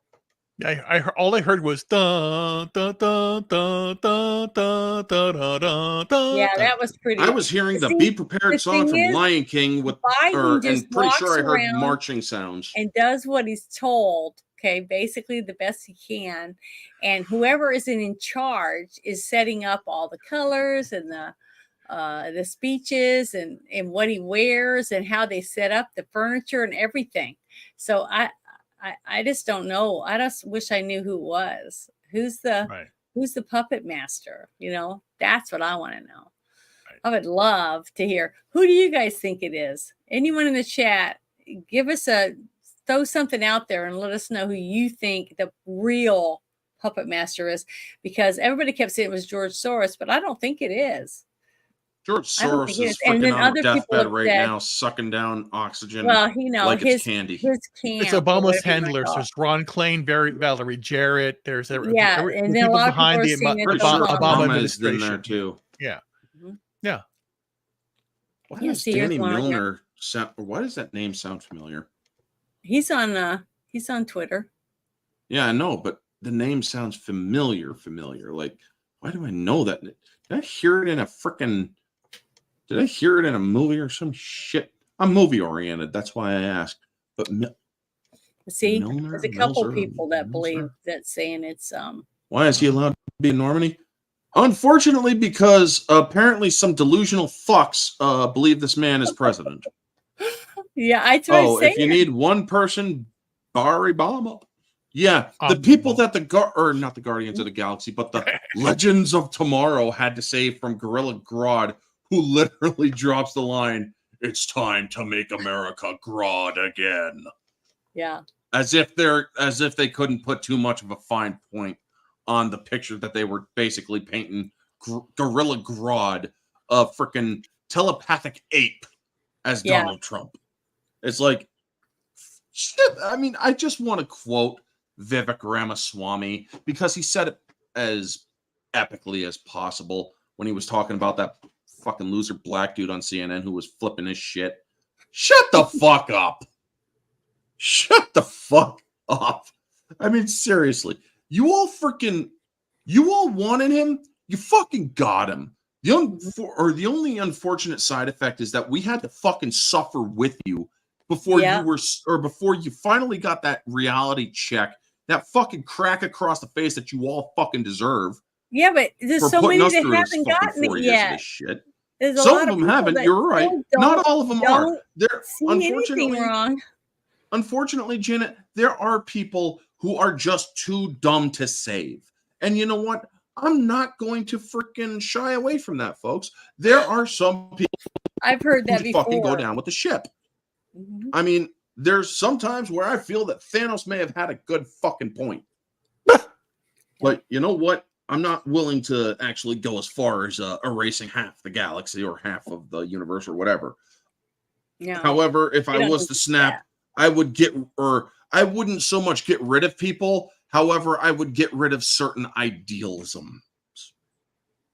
Yes. Wouldn't it be great, though, if you could snap your fingers and make all the people that are doing all these dumb things and all making all these bad choices, and they would all be babies again? No, so I wouldn't make them babies. I wouldn't make them babies. No, I would take, or I would erase the ideals that they find or that are extremely regressive, and I would just erase them from their minds. And I would also gently prod them towards actual progressivism, which is actual or conservatism and shit. Obama was open about how he wanted the third secret. Yeah, he was. Yes. Biden's handlers, well, yeah, when she's not at the fucking street corner with fishnets and a fucking trench coat. A lot of people forget that she actually showed up like that off a fucking tarmac. Yeah, but you got to also, I remember that outfit. It was pretty raunchy. Fishnets and a fucking, and people were given a freaking Melania Trump shit. She was a 13-year-old babysitter for Hunter for his kids, brother. Yeah. And that's the bet the Hunter's probably getting some of that too. That's when Joe first laid eyes on her, and he was like, "I got to have that." Yeah, as a 13-year-old, folks. Long later, as a 13-year-old, yeah, she was. Joe Biden was perving on a 13-year-old girl. Yeah, and then when she was finally old enough, he freaking stole her from another, or he busted up a marriage. Yet she also busted up his marriage. So That whole Well, family's his wife fucked up. died in a car accident or whatever. Unfortunately. But Well, the thing you is, never- anybody what? married to Biden? No, I'm not going to say that. Never mind. What, Ruben? Now you don't know if that accident was a accident. Yeah, just like the, what was it called? Chappaquiddick, whatever. Yes, exactly. Yeah, that type of thing. Yeah, I mean, I'm pretty Mark sure talking that about or I'm pretty sure that Biden's wife, how'd she die exactly? What was it? Wrap around a I thought it tree? was a car accident. Yeah, Mhm. wrapped around Yeah. a tree, or I don't know. Tied It was to a this wall? really, What really happened? bad, a really bad accident. Right. I don't know exactly how, Exactly. how I mean, it was. But I can't. it was a bad wreck. It would be improper to give my full unfettered thoughts on it, folks, because I mean, yes, this is uncensored, but I'm not that fucking evil, you know. I mean, sometimes you I would can't go love that to low? be. Yeah, Yeah, we're not sometimes liberals. believe me, I would Okay? like to be. I got some really strong soap where I can wash that fucking mud right off. Well, the But- thing is, there's a difference between them and us. Yeah. We don't go that low because we're not liberals. The only fucking problem is by taking the constant high road, we are allowing them to fucking win. Oh, somebody said this. They said they thought it was a train An accident. accident, I believe. Pretty sure she probably. No, Dan, don't say it. I don't know. Say it. Don't say it. Can't say it. Won't say it. I have no idea. But the thing is that, I will she's say it still in the with private them. chat, though. She's still with them though. So, why would she stay with them all this time? Besides just money, I guess. Prestige. Just like a lot of people. I heard a lot of people talking about how during this the Hunter case and stuff, that a lot of people didn't want, don't want to be involved in any of it because they're afraid of the Bidens. So this whole thing coming out with this that Laura Loomer put out about the Facebook post. Laura Loomer. I don't know. I just can't one wait of the to things, see. We'll know here within a few days whether it's real or one not. thing I did like about Laura Loomer was that she actually recorded Rashida Tlaib assaulting her when she was asking Ilhan Omar a question. She's like, "Oh yeah, I really liked it," and she tries grabbing the phone and assaulting Laura Loomer, and it's like, fucking Laura Loomer was, or they said she was at fault. It's like a congresswoman just assaulted a reporter. That should have been fucking headline news right then and there. But, it wasn't, unfortunately. Laura Loomer isn't a reporter. She is a fringe right-wing media or ambush media. It's like, no, she's actually trying to get information to report to the public. She is a reporter. Mm-hmm. Yeah. And she looks and digs and tries to find the facts, and people don't like it. Yeah, so and she called. I don't like her. Oh, some also fun facts, folks, because a lot of people or I remember when Rashida Tlaib tried selling this to the American people. She swore in on Thomas Jefferson's Quran, trying to imply that Thomas Jefferson was a Muslim. He was not a Muslim. He was a diehard Christian. The reason why he had a Quran was so that he could understand his enemy and therefore learn how best to eradicate them. Yeah, my dad has one. He also has a Torah and a couple other different Bibles because he's always reading up on stuff, wanting to understand. It's best to know why they make these decisions. Yeah, and it is. You just like what was it? What's that saying? Keep your friends close, but keep your enemies closer, or something like that. Yes, keep your friends close, enemies closer. You need to know what you're up against, and that's what I'm trying to. That's what I think we're doing, basically. Well, John, now I feel bad for putting that in the private chat. Why? What is it? Oh, because apparently it wasn't just her that died; it was his daughter as well. That's right. They did lose a kid. I remember that. Yeah, unfortunate. That's sad. Or planned. Oh, Hunter and Bo survived, so they were in the car too. And didn't they sue that guy? I have no idea. The truck driver saying he was an alcoholic and a whole bunch of stuff. He was, or no, he was. but he wasn't. He wasn't that an 40 alcoholic. or that 40s German was not part of Islam. He hated Islam. He hated anything that wasn't Christian or Catholic. Mm-hmm. He was a religious extremist bigot. He took it to such a degree that even God abandoned him. Mm-hmm. So, yeah, I wouldn't go that far, Lunatic Fringe. I mean, as much as I dig your name, that is way out there. That's beyond the fringe. Yeah. It's even Hunter looks like his mom and sounds like his dad, because if you heard you put those two in a room together and have them talk, you would think it's both the same or you would think it's the same person talking. I mean, have you guys heard Hunter Biden speak? A few times on his He videos. He sounds just like his father. Well, apparently he likes his body as much as his dad, because I guarantee his dad's been taking lots of pictures of himself. Because remember that one episode we watched with Tucker, and he was interviewing Alex Jones, and they were both talking about their people, telling them about different times that he's walking around the White House naked, butt ass naked and whacked out or whatever. So, you know, the poor guy, I mean, he's just they're probably putting an IV in his leg every night when he goes to bed to keep him all hydrated. So when he wakes up, he at least looks, you know, like he's being healthy or whatever. And, you know, and who knows what kind of drugs they're giving him. I don't know what you give somebody to make them not stumble and stammer. Adrenaline.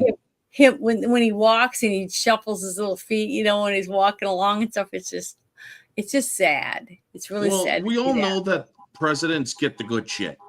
Presidents get the good shit. They are literally guinea pig. Presidents are guinea pigs, folks. Mm-hmm. They are given the most experimental, cutting edge treatments because they are the freaking president. Yeah. I mean, Trump, he was given state of the art treatments because he tested positive for the coof. Yeah. And shit. I remember that. He was fine within days. I mean, I got the coof. I didn't have to take no fucking shit for it. I had it for Christmas over the last Christmas. And it's like, well, it ain't like I'm visiting anybody, so I just I'll just freaking last this shit out, you know? And it worked. And it's like, I had body aches for maybe 2 days. 2 days. That was it. I was blowing my nose for the rest of the day. It was basically just a mild flu. And people are like, oh, this shit's going to kill you. Well, I don't know if you're immunocompromised. Maybe it might. But I'll tell you something that is true. When I was forced to take the vaccine so that I could look after my aunt back in 2021, that vaccine did more damage to my body physically than actually getting the fucking disease itself. Imagine that. It hurt more to take the freaking vaccine. The vaccine put me on my ass for 3 days. It felt like I was getting a constant beat down. My whole body felt like it was being pounded on at all angles. My bones freaking hurt. My marrow hurt. And yet, terrible. I get poof, and it's like, yeah, my body hurts just a little bit. I mean, I'm just going to sit down for a little bit. Then over like just the span of a day and a half to 2 days, yeah, the eggs were gone. I just had a runny nose, and that was it. And then I freaking flash burned that shit, and that was it. But it's like, that's all it was. But taking the treatment that's supposed to prevent it from happening freaking laid me out like it's like somebody just fucking put me out of my misery place because this fucking shit hurts. You see, I never had the whatever. the China virus. I never going to get it. I don't So, ascribe to that. I never got sick. well, the thing is, I had people coming, in my family, bringing me those little boxes with the little stick that you stick up your nose, saying, "Here, you need to do this and send it or get it tested." I'm like, hell no, I ain't sticking that shit up there. Who knows what's on that? Then I was so thankful about the mask and those little sticks for those kits when I saw those little kids from India barefooted on a dirt floor. And they're picking those things up and putting them in little bags and sealing them. And I was like, see? And you could take one of those, a box of those sticks, right? And wipe a cat's ass and a watermelon and a TV and whatever else. And they'd all come back positive. So it's like, yeah, it's all fake. Yeah. I remember that. Quite the coincidence with John M. Because I also had a family member his kids and his family all had it, and they were also asymptomatic. That was nuts. But yeah, that's coincidental. That's pretty cool. But they kept telling me I need to get tested, and I'm like, why? I don't even have a fever. Yeah. And then another time, I was taking another person to take them to an appointment and drop them off, and then I was going to come back and pick them up. And I was running late, okay, and I was trying to finish some stuff at home, but my car was really hot when I picked them up, okay, and I take them, I drop them off, and I'm sitting in the parking lot waiting, to see how long it's going to take, because people weren't allowed to go in with you anymore because you were, you had to wear a mask, or the COVID could kill people or whatever, and they come back out, and I'm like, what's going on? They said I had a temperature or whatever. So they didn't want to see me. And I said, you're hot because you were in a hot car. So tell them to go in there and let you sit there for a minute in the air conditioning and then let them take your temperature again. You won't have one because you're not sick. And I was right. See? Highlight John's last. That's so dumb. Do what? Highlight John's last, please. Nano machines? What the are we living in fucking Metal Gear Solid now? That's true. I haven't dug deep on it, but I'm probably going to look into that shit too, because holy crap, it would just be one more thing that freaking, or it would just be one more thing that damn game got right. Yeah, but, years ago, like 10 years ago or so, I thought I saw a couple of shows on like, wasn't there a channel called Discovery Channel? Yeah. Okay. I think it was on that. And they were doing a whole thing on nanotechnology. And how they could give you an injection with the nanobots in it, and they would go to certain places and do certain things. Well, back then it was fucking fantasy. Yeah, but still, they were working towards. Nowadays, it's more possible. So, but, yeah, the whole pure blood thing. I enjoyed watching it. Yeah, the whole pure blood thing, because I see this Mike B, the Great Resist thing with the pure blood thing. I never liked. Watermelon tasted positive. I never liked how people use the term pure blood with this, because that was also something that very the same guy with the same initials as Amber Heard from the 1940s. He loved using that term as well. And it's like, you guys are, or people who use the term pure blood, you are literally giving the left ammo every fucking time. I mean, that's yourself the unvaxxed all you want. Don't use fucking pure blood, because then you're actually using that fucking term. Well, that's you're the thing. Using a Nazi fucking term. Well, yeah, but let's see what Ruben. What was he going to say? What are we going to say, Ruben? No, but that's the thing, is I myself didn't get vaccinated, because again, it's all bullshit. And, well, then you're unvaccinated. Awesome. I'm fine. Cool. I'm fine. Yeah. Me, I had no choice but to get it, because the fucking apartment complex is like, you either get it or we will not let you stay here to watch your aunt or to help your aunt. Mm-hmm. And it's like, I can tell you right now, I wish I could take your asses to court, because I would have. The medical community look at you differently if you're unvaccinated, because I can tell you right now, they are putting stuff out on websites and stuff that if you have unvaccinated sperm, and unvaccinated eggs. So fertility clinics are looking for people that are not vaxxed. And blood donations. Yeah, they're looking for all the ones All that are that stuff. Yeah. Yep. So it's not just us making up, oh, I'm a pure blood or whatever. I don't used to say pure blood, but you got to remember a lot of these people are in the Harry Potter time, you know, that was big. Yeah, so you know, they'll think of it that way you're not a because the whole muggle, pure you know, blood that type of mania thing. there too. But Yeah, you also got to think of it there they're too. influenced by It something. was used so that's by what a used to very. work. It was used by the villain of that shit too. That's fine. I agree. But the thing is, I understand that point of view. But see, I'm trying to think of it more of it's a term No, that man, people you use keep it, Mike. Keep it because if of you a want. movie. I'm not telling you to get rid of it. I'm just giving my thoughts on it, man. Do what? What are you saying? Mike's saying he's going to remove it. It's like, dude, keep it. It's up to you, man. We don't mind. That's your personal choice. I'm just giving my personal thouts on it, which we're all allowed to do. That's all we're doing. We're not. Dude, I'm surprised you haven't even been arrested yet for not taking the vax. I mean, if you live up in Canada, how the hell are you still free? Yeah, I got a lot of friends that are in Canada that haven't had the vax, and in Australia, believe it or not, there's people in Australia that didn't get it either. Same here. I know a couple people over. There's a lot of rebels out there around the world that were able to do whatever they needed to not get it. So I think it's great. But the thing is that I do have feelings for all the people that were forced into something against their will. I just think that is so wrong. It's not America.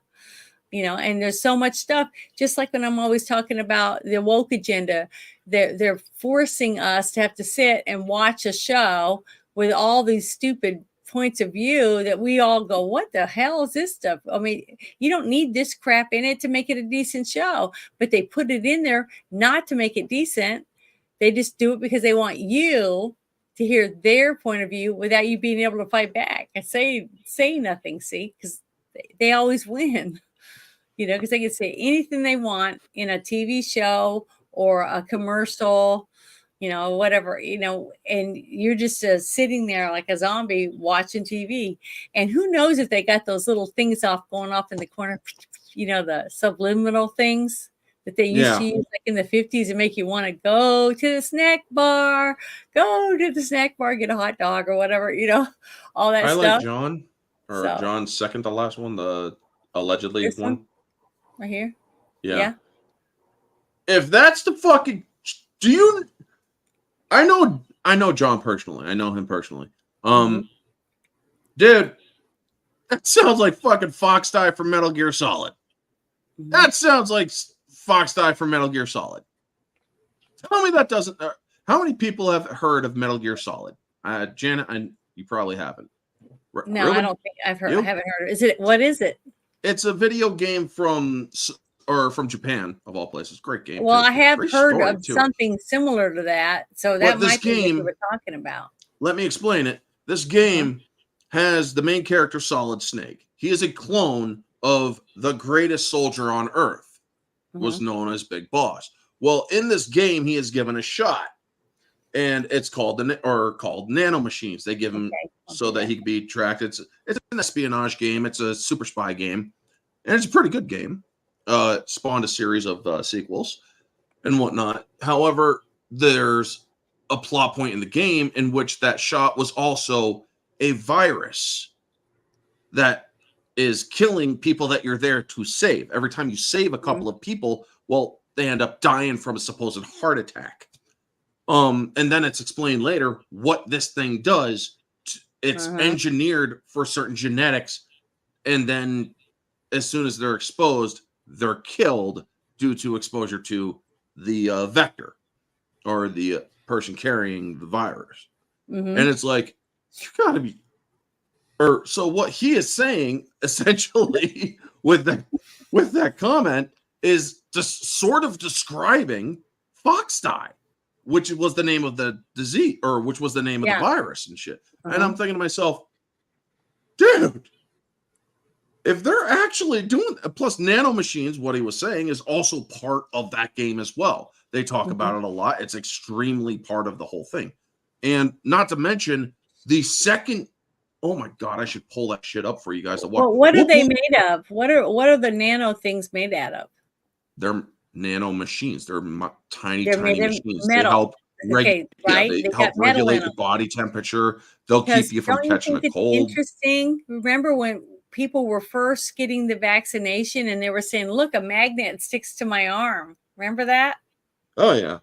Okay, so I'm just saying, I think that there was a lot of metals or something, and maybe it was nanobots for the people, because it didn't happen to everyone. I knew a couple of friends who tried it and they said it didn't do anything, but others that did, and they said, yeah, it stuck to my arm. So I guess it depended on where you lived and what city you were near, whatever, when you got the jab, what the effects were when it came to whether the magnet would stick to you or not. So I don't know. I think it's really interesting. And yes, Jake, that game was seriously innovative. But yes, I'm gonna actually pull up because I have the 2 videos saved. Folks, okay. Metal Gear Solid 2 came out in 2002, 2004. And it was a huge hit as well. And yet there is an AI that talks about how controlling information, yada, yada, yada. So once I find it, I'm going to pull it up and tell me it doesn't sound like stuff that the Democrats did over the last few years. Well, see, that's one thing a lot of people say about the CIA and working with Hollywood and stuff, right? Is the fact that since way back, what was it, in the 20s or the 30s or something? Okay, that they started doing it. That's the best place to get sci-fi information is from people's imaginations about lasers and everything. Where does most everything come from? Somebody thinks it up and they go, wow, we need to do it. And they start fiddling around until they end up and they become an inventor. They've invented something, and that's ingenuity that they were getting and collecting. Okay. And so what they did was they started reading all these scripts and thinking, wow, we could do this. This is a good psyop. We could use this on people.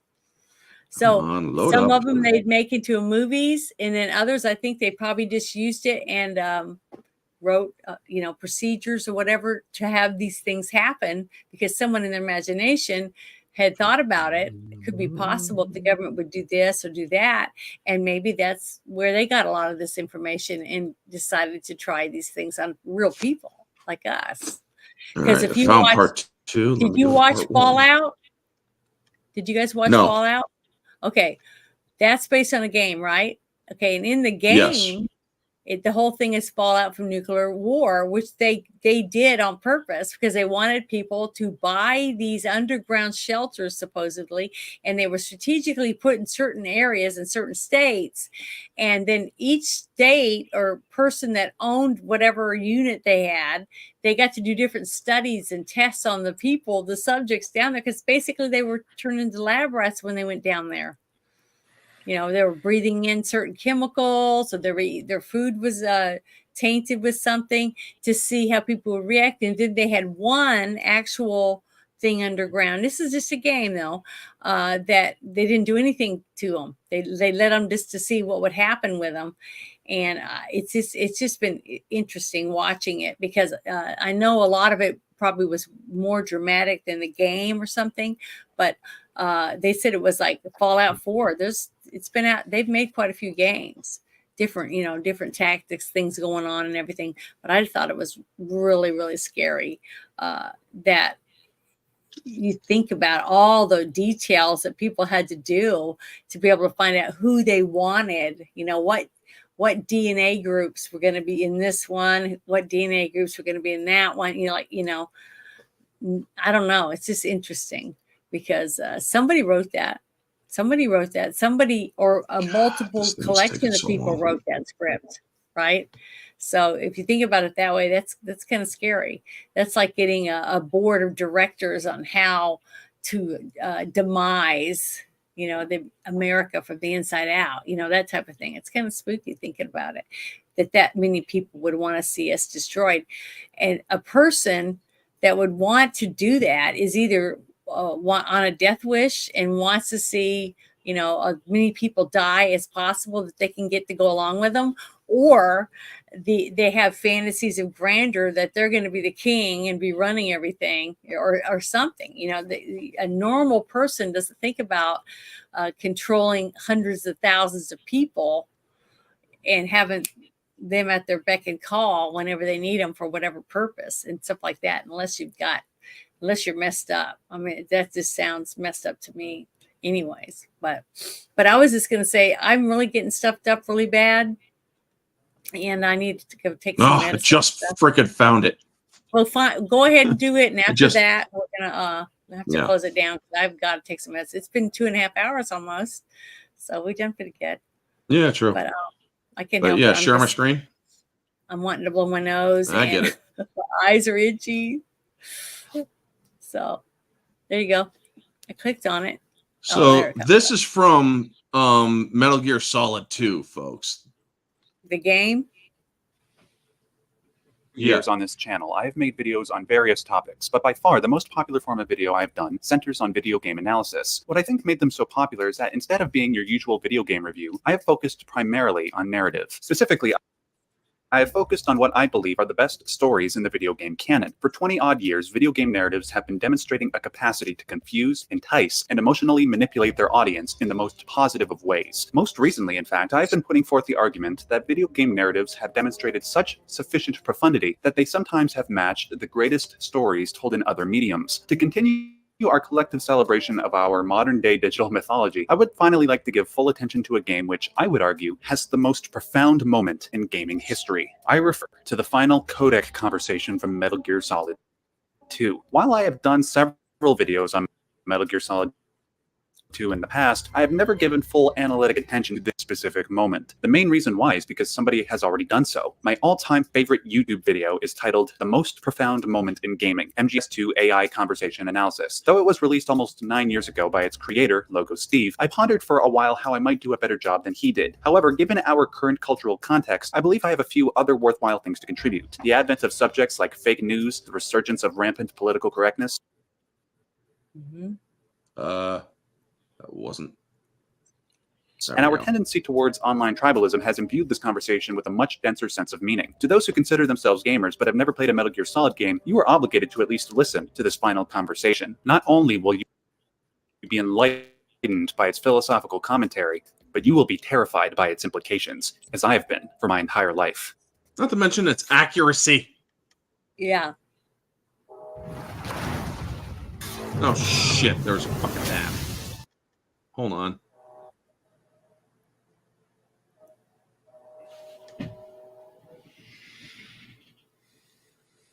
God. What is it? What's wrong?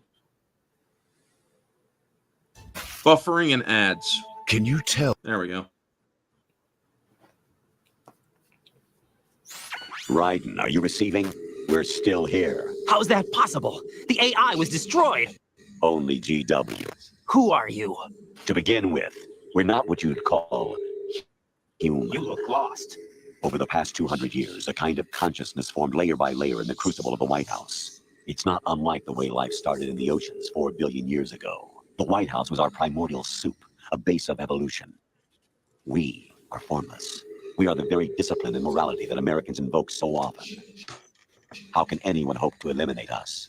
As long as this nation exists, so will we. Up until the end of the game, the main character, Raiden, believed he was receiving orders from a man named Colonel Roy Campbell, a man who was also Solid Snake's commander throughout Metal Gear Solid 1. At the end of Metal Gear Solid 2, Raiden learned that his colonel was in fact an artificial intelligence, manipulating Raiden to perform its political bidding. The bidding in question refers to the AI's desire to control the human race by controlling the spread of information via the press and the internet. But we'll focus on that more in a moment. During the first part of this conversation, the audience learns how this AI came to be, and surprisingly, it is similar to the way human beings as a species came to be. Unlike the origin of human life in the oceans, the AI's quote-unquote life had its basis in American idealism, hence the AI's referencing of the White House as a symbol. In the mind of the AI, their purpose is to push forward American values, things like freedom, equality, and healthy competition. However, Raiden points out what should be an obvious contradiction in the AI's thought process, that the AI wants to take away those freedoms via censorship. Cut the crap. If you're immortal, why would you take away individual freedoms and censor the net? Jack, don't be silly. Don't you know that our plans have your interests, not ours, in mind? What? Jack, listen carefully, like a good boy. Not only are the AI about to argue for the ethics of controlling information, but they are going to do so in a very condescending manner. As we move on, I suggest that you, the listener, pay attention to how the AI demeans Raiden. Their pomposity is intrinsic to the effectiveness of their future argument. The mapping of the human genome was completed early this century. As a result, the evolutionary log of the human race lay open to us. We started with genetic engineering, and in the end, we succeeded in digitizing life itself. But there are things not covered by genetic information. What do you mean? Human memories, ideas, culture, history. Genes don't contain any record of human history. Is it something that should not be passed on? Should that information be left at the mercy of nature? We've always kept records of our lives, through words, pictures, symbols, from tablets to books. But not all the information was inherited by later generations. A small percentage of the whole was selected and processed, then passed on. Not unlike genes, really. That's what history is, Jack. What the AI is trying to do here is illustrate how genes function similar to how memes function. If genes are, quote, a unit of heredity which is transferred from a parent to offspring and is held to determine some characteristic of the offspring, then a meme is something like an ethic, a fact, or an opinion that later generations inherit. Like genes, memes are also subject to a process called natural selection. If certain organisms are better adapted to their environment than others, then their genes are passed on to the next generation while others have the potential to die off. Similarly, if certain memes seemingly hold enough meaning or logic, then supposedly they survive better than memes that do not. What distinguishes memes from genes is the nature of the selection process. Genes are more or less subject to the amoral discretion of nature, but memes can be analyzed and weeded out via moral discretion. However, the AI will now illustrate how the natural selection of memes bears a unique problem in the internet age compared to the past few centuries. But in the current digitized world, trivial information is accumulating every second, preserved in all its triteness, never fading, always accessible. Rumors about petty issues, misinterpretations, slander. All of this junk data, preserved in an unfiltered state, growing at an alarming rate. It will only slow down social progress, reduce the rate of evolution. Prior to the internet age, information was curated. We read about the news in newspapers, watched the news on TV, and it was all funneled to us after passing through a, hopefully, professional body. Granted, there was a greater potential for curators such as journalists, editors, and academics to manipulate information to fit their various political biases, but at least there was some form of selection process going on. In the age of the internet, however, information is released so fast that it is impossible to control the discussion. Instead of listening exclusively to reporters, we are left to our own devices to derive what is valuable. Except, unlike the curators in the pre-digital age, the general population does not know how to separate the wheat from the chaff. We will focus on small, trivial issues like a celebrity's love life, rather than macro issues, such as the cumulative monetary debt of the Western world. We will only listen to news sources that confirm our pre-existing political leanings and ignore any challenging voices. If it sounds like I'm engaging in apologetics for censorship, I am not. I would never censor information under any circumstances. But what does one do in respect to the destructive influence of human bias? The AI goes on to propose a solution. Right. You seem to think that our plan is one of censorship. Are you telling me it's not? You're being silly. What we propose to do is not to control content, but to create context. Create context. The AI argues that because they are not prone to human error and have inner CPUs with greater processing power than the human brain, they would know how to curate information and present it to the human race in a way that doesn't slow human evolution. Unlike your average political body, which might censor information that is inconvenient to their cause, the AI would simply present information in the most factual way possible so that political bias would not intervene, thus cooling political tensions across the political spectrum. Of course, if something like the AI censorship program came into place, ethical questions would arise regarding whether or not this compromises human freedom, specifically our quote-unquote free will. Ideally, human beings should have the autonomy to make their own decisions, no matter what mistakes may follow. In response, the AI argues why the problems that arise from that freedom supposedly necessitate censorship. The digital society furthers human flaws and selectively rewards development of convenient half-truths. Just look at the strange juxtapositions of morality around you. Billions spent on new weapons in order to humanely murder other humans. Rights of criminals are given more respect than the privacy of their victims. Although there are people suffering in poverty, huge donations are made to protect endangered species. Everyone grows up being told the same thing. Be nice to other people. But beat out the competition. You're special. Believe in yourself and you will succeed. But it's obvious from the start that only a few can succeed. You exercise your right to freedom, and this is the result. All rhetoric to avoid conflict and protect each other from hurt. Here, the AI illustrates the various ways in which human error corrupts truth. That human error arises from an instinctual drive to protect ourselves emotionally and physically, which truth tends to threaten. For instance, let's say a religious fundamentalist is confronted with various scientific truths that challenge their worldview. Let's say the fundamentalist loses faith when confronted by those truths. What happens psychologically is that because the fundamentalist no longer has a belief system to make sense of the world, they are thrown into a mental pit of confusion and resentment. That loss of structure and certainty is so painful to the ideologue that it seems it would be better to avoid that feeling at all costs. This instinct is endemic to almost all human beings. This is why we separate ourselves into political tribes and won't consider the ethical implications of our positions. For instance, is it right to be pro-choice or pro-life? Instead of considering the validity of either side's argument, the pro-life crowd will chastise the pro-choice crowd as being on par with murderers, and the pro-choice crowd will chastise the pro-life crowd as being misogynist, religious zealots that want to control women. These low-resolution assumptions exacerbate tensions between political parties and can potentially lead to violent conflict. Most people will avoid these difficult conversations to preserve order, but if you ignore them long enough, political positions become cemented, and people will kill each other before they admit that they're wrong about something. The AI then present a future where human bias corrupts the flow of information.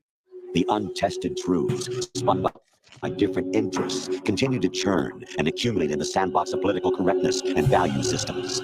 Everyone withdraws into their own small gated community, afraid of a larger forum. They stay inside their little ponds, leaking whatever truth suits them into the growing cesspool of society at large. The different cardinal truths neither clash nor mesh. No one is invalidated, but nobody is right. Not even natural selection can take place here. The world is being engulfed in truth. And this is the way the world ends, not with a bang, but a whimper. As we saw in the 20th century, whether it is with Hitler's fascism or Stalin and Mao's communism, the ideologically possessed would rather kill millions in the name of their ideology rather than consider the arguments of their political opponents. We see this type of attitude in its nascent stages in the digital age, whether it's calling everybody who disagrees with you a racist, sexist, homophobic Nazi, or a West-hating communist. This attitude is pervasive throughout social media, forums, and comment sections. This type of inflammatory language has further polarized our political climate and has resulted in violent clashes. In the mind of the AI, this is due to the fact that we insulate ourselves by staying inside our little ponds and casting all outsiders and dissidents as bad people. If this continues to happen, who knows what violent, oppressive future might manifest? Unlike the reality of NGS2, where a supposedly benevolent AI can make the hard decisions for us, our reality might become a sort of Orwellian nightmare, which the AI wants to prevent. Mm-hmm.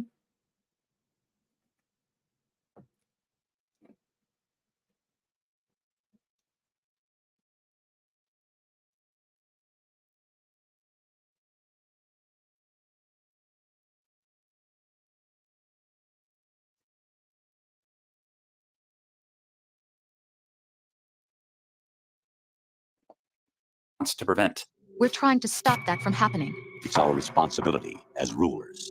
Just as in genetics, unnecessary information and memory must be filtered out to stimulate the evolution of the species. And you think you're qualified to decide what's necessary and not? Absolutely. Who else could wade through the sea of garbage you people produce, retrieve valuable truths, and even interpret their meaning for later generations? That's what it means to create context.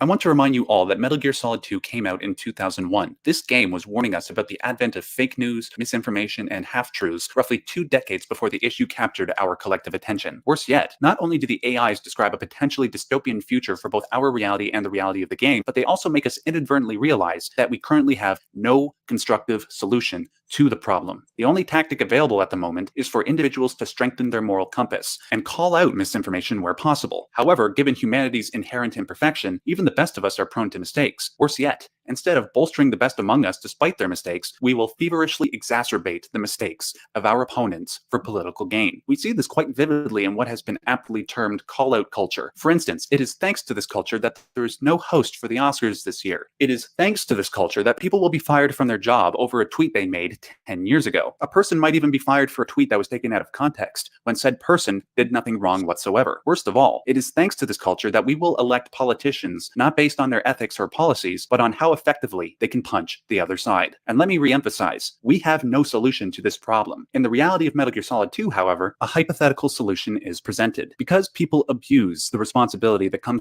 along with freedom of speech and expression and would rather attack people than our ideas, a system that controls information must be set up, supposedly for our own good. The AI go into more detail regarding the solution as the conversation goes on. However, that analysis will have to be saved for the second part of this video. Thank you so much for watching, ladies and gentlemen. If you liked this, That was interesting. But that's just like I said about a script or a book. Someone writes something, other people read it, and they start thinking about how that can be used, the information from it, to build a company, control people, open a school. They take different things out of it and rearrange it and to make it into something they can use in real life. Yep. It's just like the technology that they say. Yeah. So you can share the Folks, link. if you, I will share it on X, the clip. Make sure that you follow me on X at OrangeHat2185. Yeah, I've been sharing our stuff. Yep. Because I will share it because it is a two-parter video. This video game predicted the future. And apparently it's a prequel, Metal Gear Solid But Solid see, it 1 may not exactly be predicted it that. as well. What if somebody saw that video game, what they were saying in it, and thought that would be a good way to try to do this, that, and the other. Self-fulfilling prophecy then. Yeah. See what I mean? That's what I was saying about if you look at some of the stuff in historical documents and then things that's happened in the future or later, years later, like 20 years later or whatever, a lot of people can say, yeah, they read that and took the idea and started doing this, that, and the other with it. And now look what we got, that type of thing. I mean, like way back in books that our great grandma and grandma and papa would read about cloning or about lasers, different things that no one even thought of basically, but we have them now. We're able to clone a sheep, things like that. So you just don't know. And that's where I think a lot of these people, this is one of the things I've been thinking about since we did the alien show. What if there really are aliens, okay? And once the person is brought back to Earth and the people go and see them and try to get information from them, how do we know they're not secretly somehow listening or looking in their brains and getting pictures and flashes of whatever it is they really saw and using that to make more technology, things like that too. See, we don't know what actually happened to these people after the military found out about them. Remember the little light thing that they held in the Men in Black and they wipe your memory from you? Yeah, neuralizer. Stuff like that. I'm just saying, I don't know. I really don't. I mean, I have no proof of any of it, but how can we create such awesome technology and then say there's no way we could ever do that, different things. So I believe in that stuff. I believe that we could have alien technology that was slowly trickling out after, 50, 75 years. The government's using it now on a regular basis. So now we're going to put out a little bit of it for the people and let them make some money. Us makes more money now after it because we're able to use this technology this way. So I don't know. I just don't trust the government. I can tell Why do you think I don't like AI? Yeah, that's another thing. AI is something made up from someone a long time ago, but because they brought it up, made people start thinking about how could we make that into a reality, and now we have it.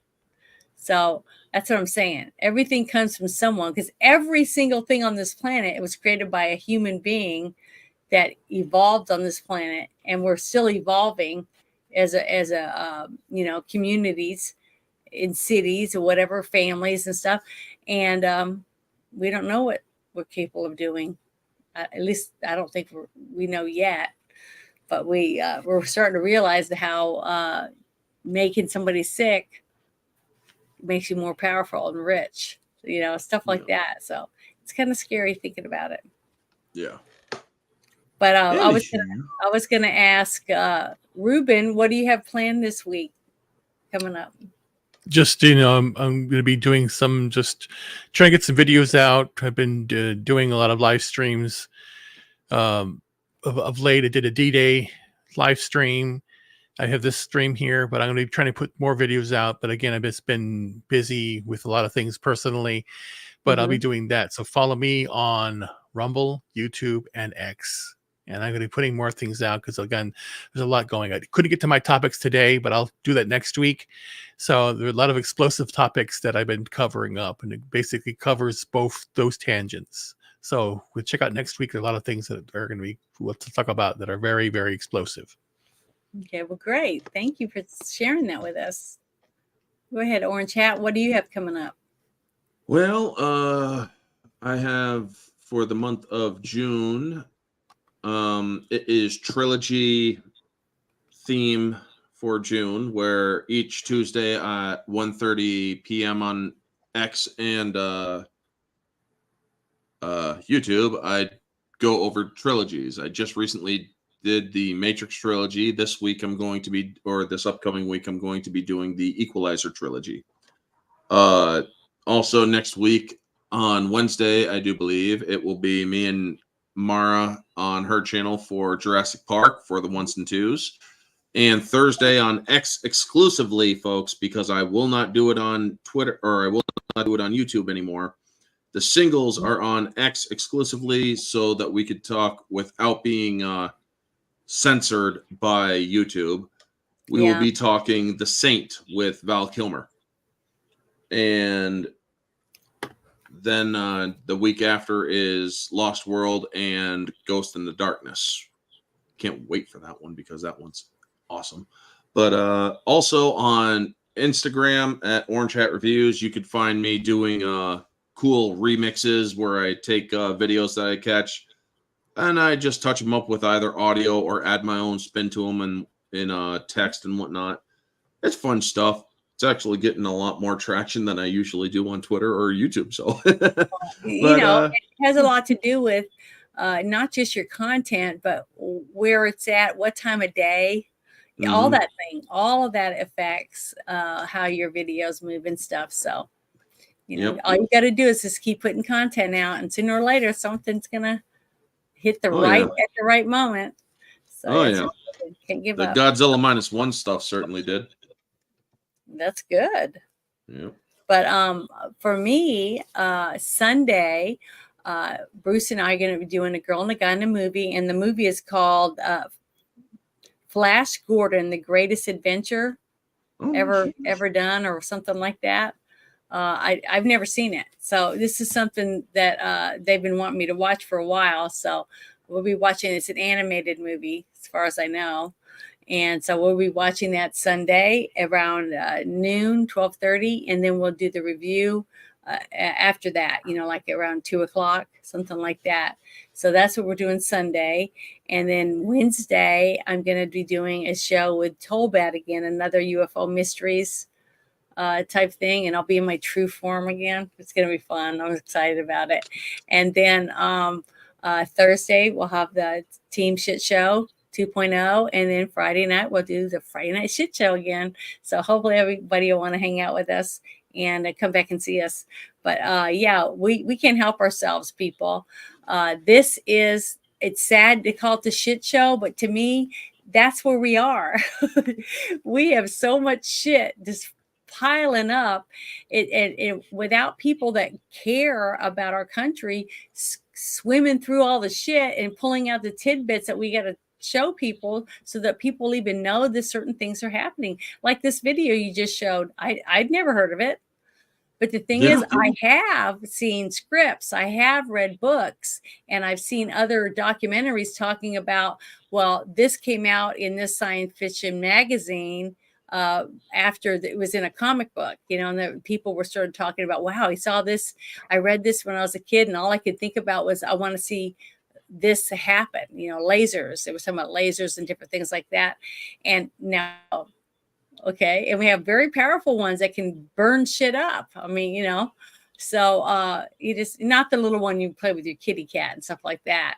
But it's just amazing to me because it's all in here.